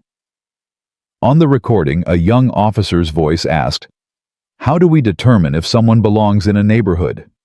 Sergeant Calloway's recorded response made him cringe with shame as he heard it played back. "You'll know it when you see it. Trust your instincts. If something looks out of place, if someone seems nervous when they see a police cruiser, if their story doesn't add up, that's your probable cause right there." Another voice, this one belonging to Officer Martinez, asked, "What if they ask why they're being stopped? You tell them you're investigating reports of suspicious activity in the area. You don't have to be specific. The key is to maintain control of the encounter and gather as much information as possible." The recording continued for another 10 minutes, with Calloway providing detailed instructions on how to conduct pretextual stops, how to escalate minor violations into arrest situations, and how to write reports that would justify their actions in court. Listening to his own words, Calloway barely recognized the person speaking. He sounded like someone who had completely lost sight of the constitutional principles that were supposed to guide police work. "Turn it off," he said quietly, unable to listen to any more. "That recording alone is enough to convict you of conspiracy," Agent Mitchell said. "You're literally instructing other officers on how to violate citizens' civil rights. The jury won't need to hear anything else." The weight of evidence against him was crushing, but what hurt more than the legal implications was the realization of what he had become. The man on that recording wasn't the police officer he had set out to be 15 years earlier, full of idealism and commitment to justice. Somewhere along the way, he had transformed into exactly the kind of officer that communities feared and civil rights organizations fought against. "There's something else." Agent Mitchell continued, pulling out another file. "We've been in contact with the families of several individuals who were wrongfully arrested by officers in your unit. They're prepared to testify about the impact your actions had on their lives." She opened the file and began reading from victim impact statements that painted a devastating picture of lives disrupted, careers derailed, and families destroyed by false arrests and harassment. Terrence Williams, age 22, was arrested by your unit 3 times in 2 years on charges that were later dismissed. He lost 2 jobs because of the arrests and dropped out of college because he couldn't afford tuition after paying legal fees. Monica Davis, age 35, was stopped 17 times while driving through the business district where she worked as a marketing executive. She eventually quit her job and moved to another state because she couldn't handle the stress of constant police harassment. James Foster, age 19, was arrested during his high school graduation party when neighbors called police about noise. Your unit arrived and arrested 6 black teenagers while allowing white teenagers at the same party to leave without charges. Each case represented a life affected by the systematic bias that Calloway and his colleagues had practiced for years. The human cost of their actions was staggering, and the evidence of discriminatory enforcement was undeniable. Thompson spoke up, her voice heavy with guilt. "Brian, I've been living with this for 2 years. Every night I think about the people we hurt, the families we destroyed. I can't sleep anymore. I can't look at myself in the mirror." "So you decided to destroy all of us instead?" Calloway shot back, anger flaring despite his precarious position. "I decided to stop destroying innocent people," Thompson replied firmly. "I decided that protecting bad cops was worse than being branded a snitch. I decided that my daughter deserved a mother who did the right thing, even if it was too late." Agent Mitchell closed the file and leaned forward. "Mr. Calloway, you have 1 hour to decide. Accept the cooperation agreement and begin serving a reduced sentence, or go to trial and face the possibility of spending the rest of your life in federal prison." "What specifically would I have to do if I cooperate?" Calloway asked. "Testify truthfully about the culture within the police department. Provide details about specific incidents of misconduct. Identify other officers who participated in discriminatory enforcement, and issue a public apology acknowledging your role in violating citizens' constitutional rights." A public apology. The thought of standing before cameras and admitting to the world that he was a racist cop who had systematically violated people's rights was almost unbearable. His children would see it, his neighbors would see it, and his name would be permanently associated with everything wrong with modern policing. But the alternative was 25 years in federal prison, which would destroy his family just as completely while accomplishing nothing positive. Torres consulted his notes and spoke quietly to Calloway. "Brian, I have to advise you that the government's case is overwhelming. Detective Thompson's recordings alone would convict you. The statistical evidence of discriminatory enforcement patterns would convict you. Your own training videos where you instructed officers to target minorities would convict you." "Training videos?" Calloway asked, confused. Agent Mitchell nodded grimly. "The department has been recording training sessions for the past 2 years. We have dozens of hours of footage showing you and other supervisors teaching discriminatory policing techniques." The revelation that his own training sessions had been providing evidence for a federal civil rights case was the final blow to any hope Calloway might have had of fighting the charges. Every word he had spoken, every technique he had taught, every piece of advice he had given to younger officers had been documented and was now being used to build a criminal case against him.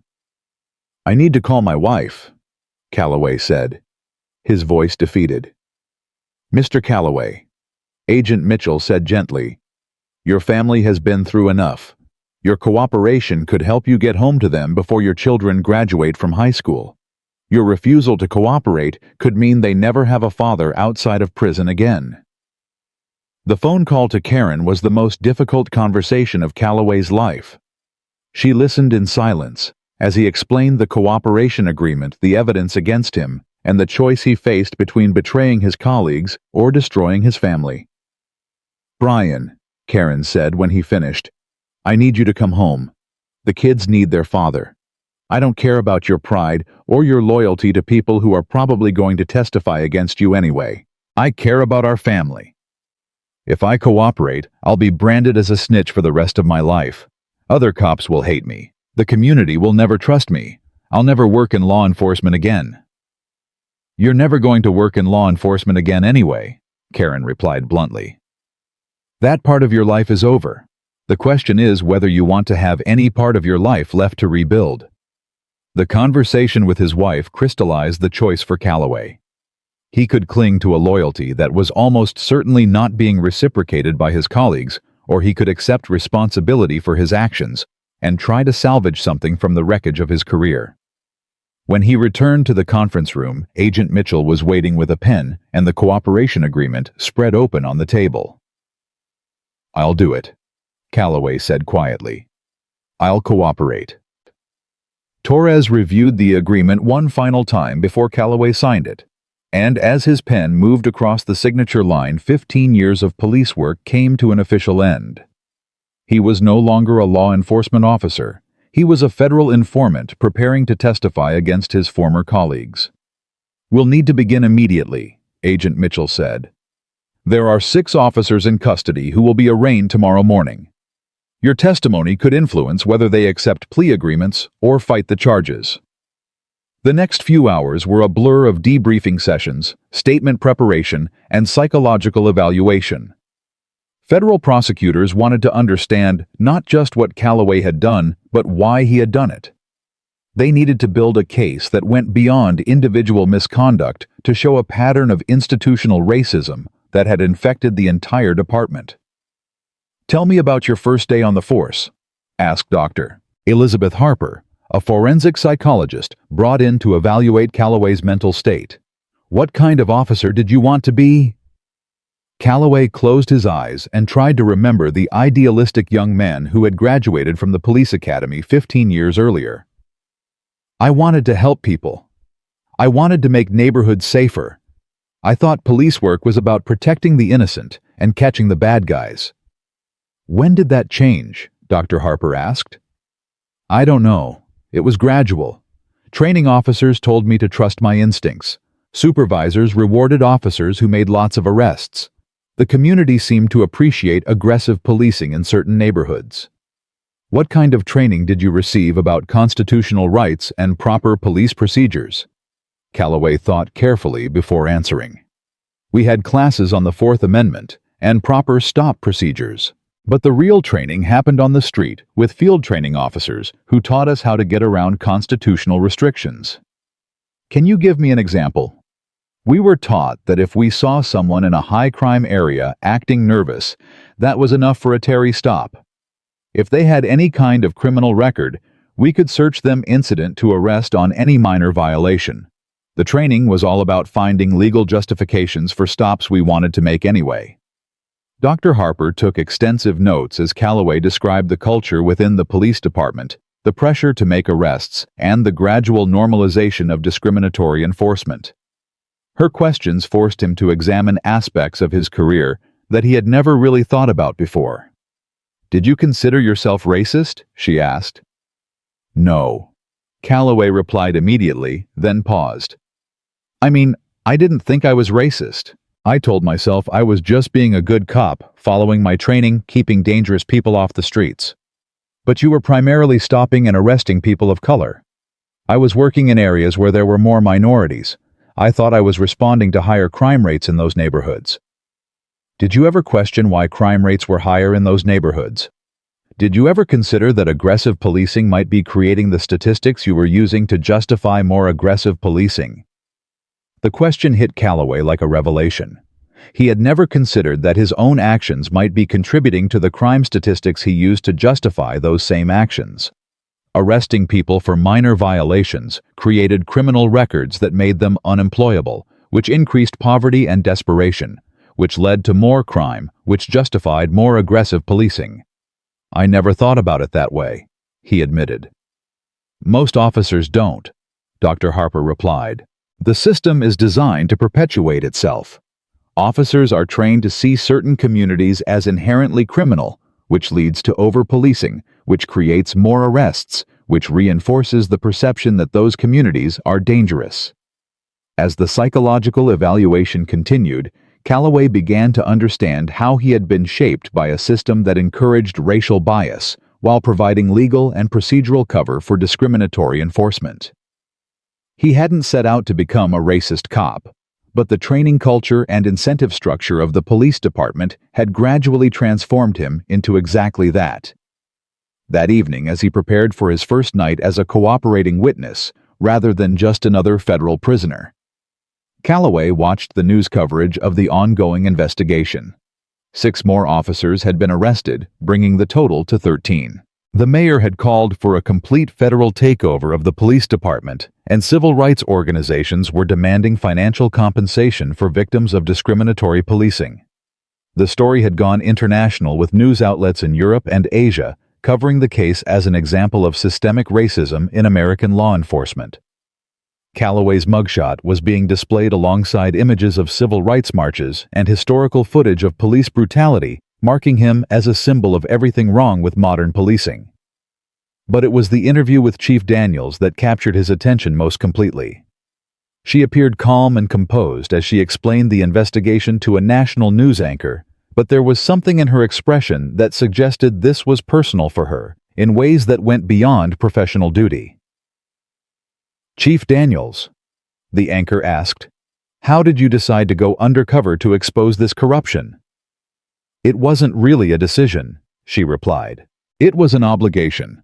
When citizens file complaints alleging civil rights violations and those complaints are systematically dismissed when statistical evidence suggests discriminatory enforcement, but supervisors refuse to investigate when the culture of a police department becomes so toxic that officers feel empowered to target citizens based on race, that's when federal intervention becomes necessary. But the personal risk to you was enormous. You could have been seriously injured during that arrest." Chief Daniels smiled grimly. "The risk to me was minimal compared to the risk faced every day by citizens who were being targeted by officers like Sergeant Calloway. I had the protection of federal agents monitoring the situation. The people being harassed by my officers had no protection at all."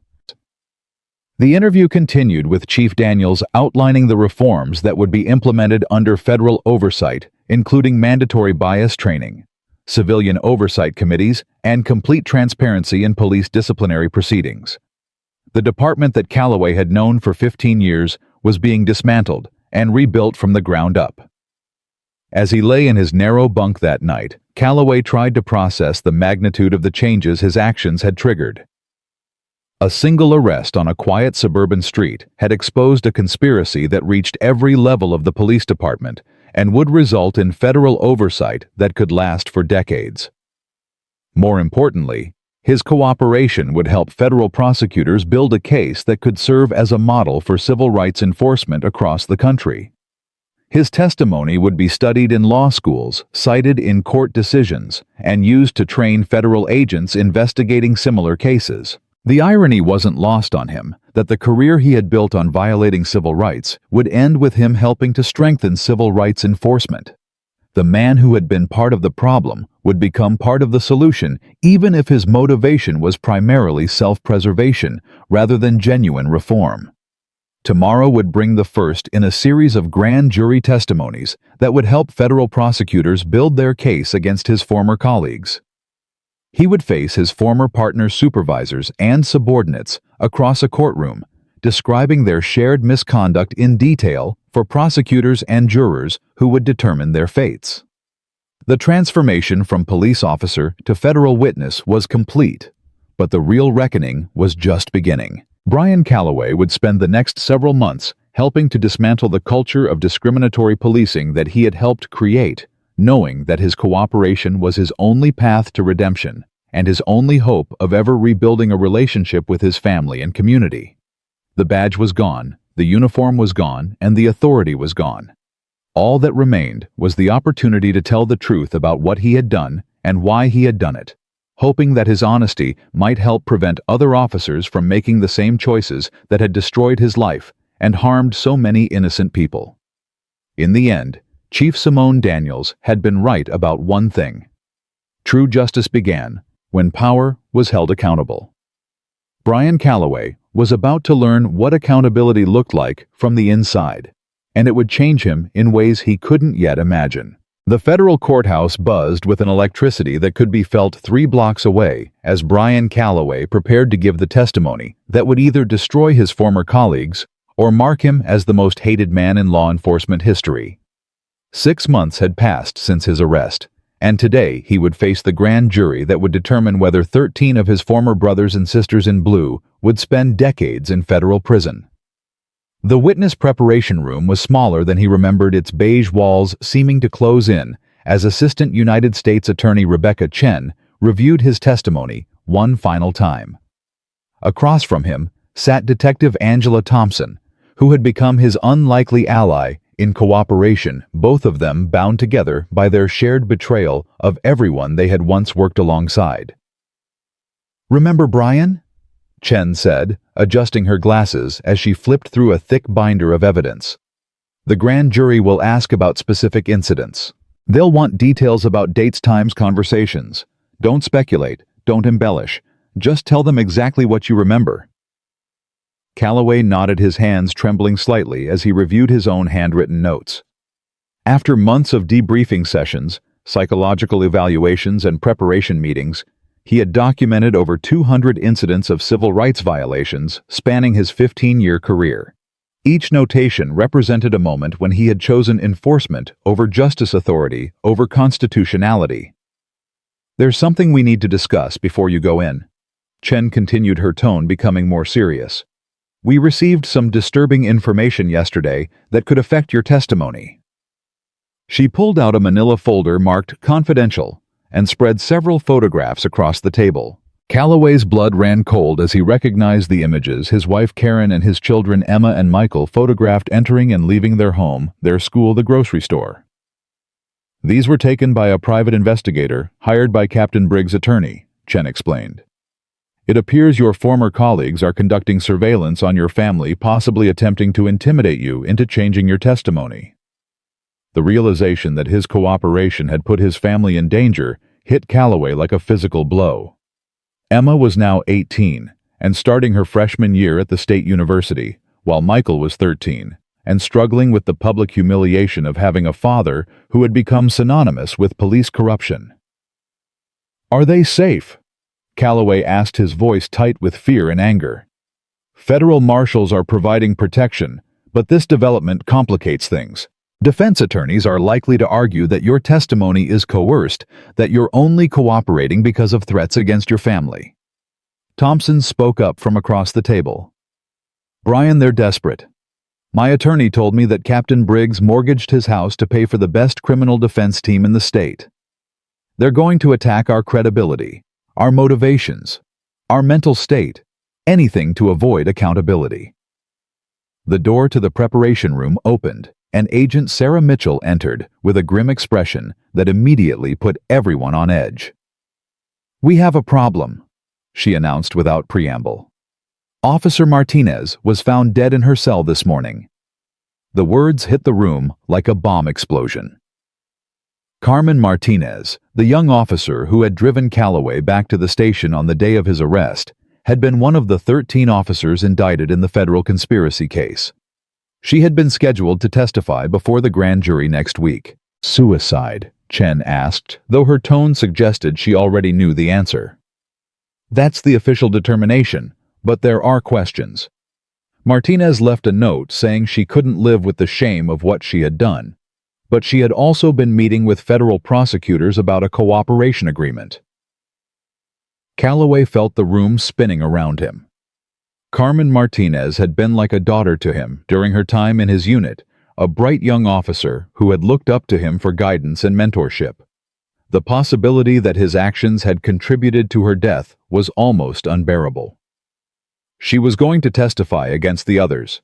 Thompson asked. She was considering it.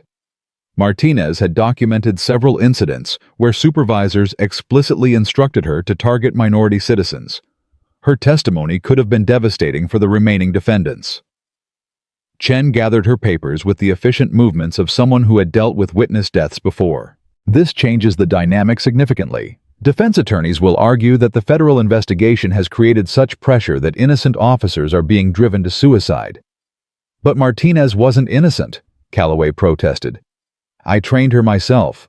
I taught her how to violate people's civil rights," Agent Mitchell finished. "Yes, we know. But a jury is going to see a young woman who took her own life rather than face prosecution, and they're going to wonder if the government is being too aggressive." The news of Martinez's death had already begun spreading through the courthouse, and by the time Calloway was escorted to the grand jury room, reporters were shouting questions about whether federal prosecutors had driven an officer to suicide. The pressure on him to deliver compelling testimony had intensified exponentially. The grand jury consisted of 23 citizens who had been listening to evidence in the civil rights conspiracy case for 3 weeks. As Calloway entered the windowless room and took his seat at the witness table, he could see a mixture of curiosity, judgment, and expectation in their faces. "Mr. Calloway," said the grand jury foreman, a middle-aged black man whose expression suggested he had already made up his mind about police officers in general. "You understand that you're here under a cooperation agreement with the federal government?" "Yes, sir." And you understand that you're testifying under oath, subject to perjury charges if you lie or mislead this grand jury. Yes, sir. AUSA Chen approached the witness table with a confidence that came from months of preparation. Mr. Calloway, please tell the grand jury about your role in training Officer Carmen Martinez. The question forced Calloway to confront the reality that his mentorship had potentially contributed to Martinez's death. I was Officer Martinez's field training officer for 6 months when she joined our unit. I taught her police procedures, arrest techniques, and report writing. Did you teach her how to conduct constitutional stops and searches? Calloway paused, knowing that his answer would be recorded and could be used against him in future proceedings. I taught her how to find legal justifications for stops we wanted to make for other reasons. The admission sent a murmur through the grand jury room. Chen pressed forward. Can you give us a specific example? I taught her that if she saw a black male in an expensive car in a certain neighborhood, she could follow him until he committed some minor traffic violation, then use that as pretext for a stop. During the stop, she could look for any reason to extend the encounter nervousness. Inconsistent statements, anything that could be called suspicious behavior. And what would happen during these extended encounters? We would search the vehicle, run warrant checks on all occupants, and usually find some reason to make an arrest.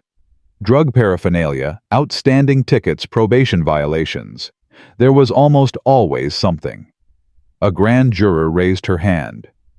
Mr. Calloway, are you saying you deliberately targeted people based on their race?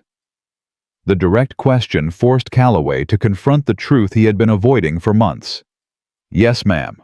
We called it proactive policing, but we were systematically targeting Black and Hispanic citizens because we believed they were more likely to be involved in criminal activity. But that's racial profiling, which is illegal. Yes, ma'am, it is. The simple admission of guilt seemed to hang in the air like a toxic cloud. Chen continued her questioning, walking Calloway through specific incidents, training sessions, and conversations that demonstrated the scope of the conspiracy. Tell the grand jury about the incident involving Marcus Johnson. Calloway closed his eyes, remembering the college student whose arrest had made national news. Mr. Johnson was walking home from the university library around 10 p.m. I saw him in an area where we'd had some burglaries and I thought he looked suspicious. What specifically was suspicious about his behavior? He was a young black male in expensive clothing walking through a predominantly white neighborhood at night. He kept looking around, checking his phone. Did you observe him commit any crime? No. Did you have any specific information linking him to criminal activity? No. But you stopped him anyway. Yes. I told him I was investigating reports of suspicious activity in the area and asked for identification. Chen pulled out a transcript of the encounter which had been recorded on Calloway's body camera. According to this transcript, Mr. Johnson asked why he was being stopped, and you responded by saying that asking questions was suspicious behavior in itself. Is that accurate? Yes. And when he continued to assert his rights, you arrested him for obstruction of justice. Yes. A grand juror interrupted. Mr. Calloway, did you know that Mr. Johnson was a pre-law student with a 3.8 GPA who had never been arrested before? I learned that later. How did you feel when you learned that information? Calloway struggled to find words that could adequately express his shame and regret. I felt like I had made a terrible mistake. But at the time I told myself it was just part of the job. Chen moved on to more recent events. Mr. Calloway, tell the grand jury about your arrest of Chief Simone Daniels. The retelling of that morning's events was even more painful in front of the grand jury than it had been during his preparation sessions. Every detail of his assumption bias and aggressive enforcement was laid bare for 23 citizens to judge. Did you know that Chief Daniels lived in that neighborhood? Asked a grand juror. I learned that later. Did you know she was a police officer?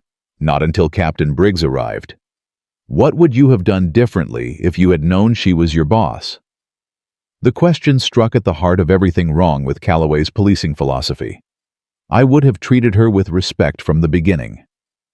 But shouldn't you have treated her with respect regardless of who she was? Yes, sir, you're absolutely right.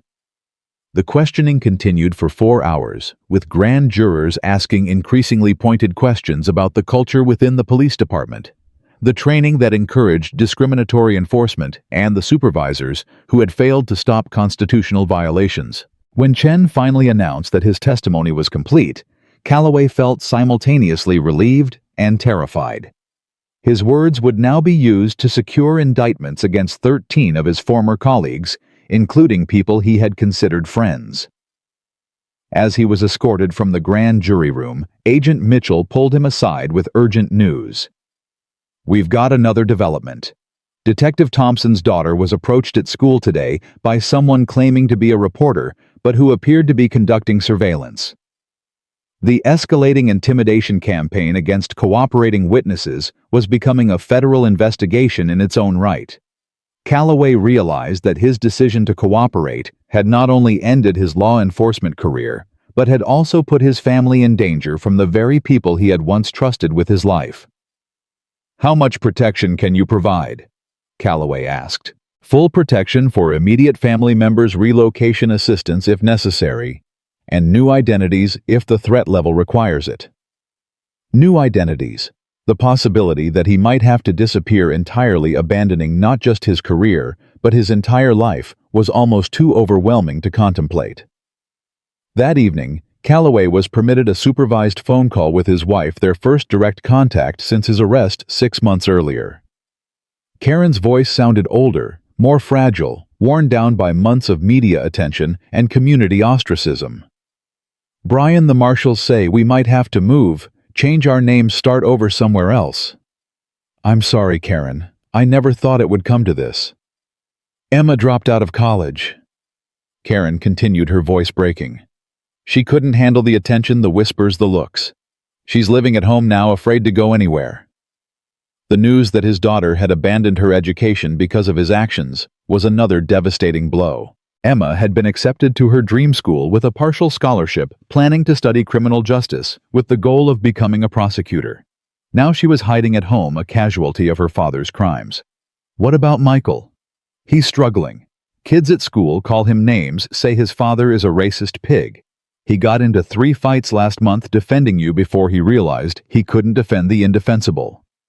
The conversation was interrupted by Agent Mitchell, who informed Calloway that the grand jury had reached its decision.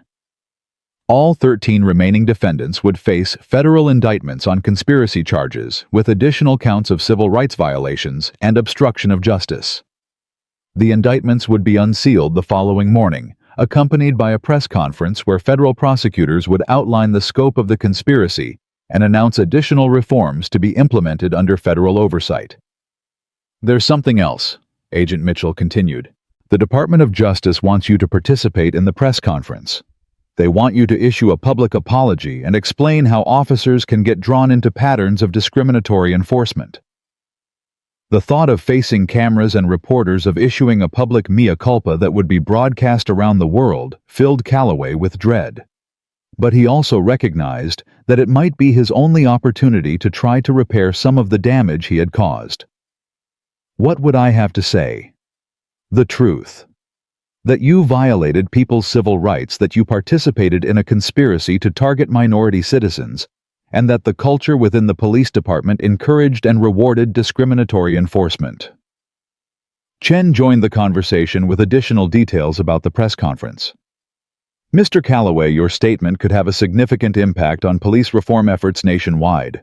Other departments are watching this case closely, and your cooperation could encourage officers in similar situations to come forward. The possibility that his cooperation might prevent other officers from making the same mistakes was appealing, but Calloway also knew that stepping before cameras would make him a target for every person who opposed police reform efforts. The next morning brought news that would transform the press conference from a routine announcement into a national sensation. Captain Ronald Briggs, facing life in federal prison, had suffered what appeared to be a heart attack in his cell. He was rushed to the hospital in critical condition, fighting for his life, while facing charges that could keep him incarcerated until he died. The timing of Briggs' medical emergency, coming just hours before the indictments were to be unsealed, raised immediate suspicions about whether it was genuine or an attempt to delay prosecution. Defense attorneys were already arguing that their clients were being subjected to cruel and unusual punishment that was driving them to desperation. "This case is becoming a circus," Torres told Calloway as they prepared for the press conference. "2 officers dead or hospitalized, intimidation campaigns against witnesses, media coverage that's reached international levels. The pressure on you to deliver a convincing performance is enormous." At 10 a.m., Calloway found himself standing behind a podium outside the federal courthouse facing dozens of cameras and reporters whose questions would determine how his cooperation was perceived by the public. Chief Daniels stood nearby representing the reformed police department, while federal prosecutors flanked him on both sides. "Ladies and gentlemen," began United States Attorney David Harrison, "today we announce the unsealing of federal indictments against 13 police officers who participated in a conspiracy to violate the civil rights of citizens based on their race and ethnicity." He outlined the scope of the investigation, the evidence collected, and the reforms that would be implemented under federal oversight. Then he introduced Calloway as a cooperating witness who would explain how officers could become involved in systematic misconduct. "Mr. Calloway has agreed to speak publicly about his role in this conspiracy, in the hope that his experience might prevent other officers from making similar choices." Calloway approached the microphone with trembling hands, looking out at a sea of cameras, reporters, and community members who had gathered to witness his public humiliation. Among the crowd, he could see faces of people he had wrongfully arrested, families he had torn apart, communities he had terrorized with his discriminatory enforcement. "My name is Brian Calloway," he began, his voice barely above a whisper. "For 15 years I served as a police officer in this community, and for 15 years I violated the constitutional rights of citizens based on their race." The admission sent a murmur through the crowd, and Calloway could see smartphones recording his every word for social media platforms that would ensure his statement reached millions of people within hours. "I told myself I was fighting crime, keeping neighborhoods safe, protecting law-abiding citizens. But the truth is, I was targeting people based on the color of their skin, using my badge and my authority to harass and intimidate citizens who had committed no crime beyond existing in spaces where I didn't think they belonged." He paused, gathering strength for the most difficult part of his statement. "I trained other officers to do the same thing. I taught young police officers that their instincts about who belonged where were more important than constitutional protections. I created a culture where discriminatory enforcement was not just tolerated, but encouraged." A reporter shouted a question over the crowd noise. "Mr. Calloway, do you consider yourself racist?" The question he had been dreading forced him to confront the truth about himself in the most public way possible. "Yes," he replied, his voice stronger now. "I am a racist. I may not have burned crosses or used racial slurs, but I systematically treated people differently based on their race. I violated their rights, destroyed their lives, and called it good police work." The crowd erupted with shouts of approval and condemnation, but Calloway continued speaking, knowing this might be his only opportunity to try to make amends for 15 years of misconduct. "To every person I wrongfully stopped, searched, arrested, or harassed, I am deeply sorry. I cannot undo the damage I caused, but I can try to prevent other officers from making the same choices." He looked directly into the camera that would broadcast his words around the world. "To law enforcement officers watching this, I want you to understand that what happened to me can happen to you. The culture that rewards aggressive enforcement, the training that teaches you to trust your biases, the supervision that ignores constitutional violations, it will destroy your career and your life if you let it. Police work is about serving all citizens, equally protecting everyone's rights, and building trust within communities. Everything else is just oppression with a badge." As Calloway stepped away from the microphone, he could see the impact of his words rippling through the crowd. Some people were crying, others were shouting, and many were simply staring at him with expressions that ranged from forgiveness to hatred. Chief Daniels approached the microphone next, her presence serving as a stark contrast to Calloway's broken confession. "Mr. Calloway's statement represents the beginning of accountability, not the end," she announced. "The officers who participated in this conspiracy will face the full consequences of their actions. The department will be reformed under federal oversight, and the community will finally receive the constitutional policing they have always deserved." She paused, looking directly at Calloway before delivering her final statement. "But let me be clear. This case is not about one bad officer or even 13 bad officers. This is about a system that allowed constitutional violations to flourish for years. Real reform requires changing that system, not just punishing the officers who were caught." As the press conference concluded and Calloway was escorted back to federal custody, he realized that his public confession had marked the end of one chapter and the beginning of another. His cooperation had helped federal prosecutors build a case that would result in convictions and reforms, but it had also branded him as a symbol of everything wrong with American policing. The journey from respected police sergeant to federal witness had taken 7 months, but the journey towards some form of redemption would take much longer. Brian Calloway would spend the next 18 months testifying in federal court, helping prosecutors dismantle the culture of discriminatory policing he had helped create. His story would be studied in police academies as an example of how good officers could be corrupted by bad systems. His cooperation would lead to reforms that affected police departments nationwide. His public confession would be cited in court cases and academic papers for decades to come. But for Brian Calloway himself, the real reckoning was just beginning. He had acknowledged his crimes, accepted responsibility for his actions, and committed to helping repair the damage he had caused. Whether that would be enough to earn forgiveness from his victims, his family, and himself remained to be seen. The badge was gone, the authority was gone, and the respect was gone. All that remained was the opportunity to spend the rest of his life proving that people could change, that accountability was possible, and that even the worst mistakes could become the foundation for something better. Chief Simone Daniels had been right about justice beginning when power was held accountable. Brian Calloway was about to learn what true accountability looked like, and it would transform him in ways he never could have imagined.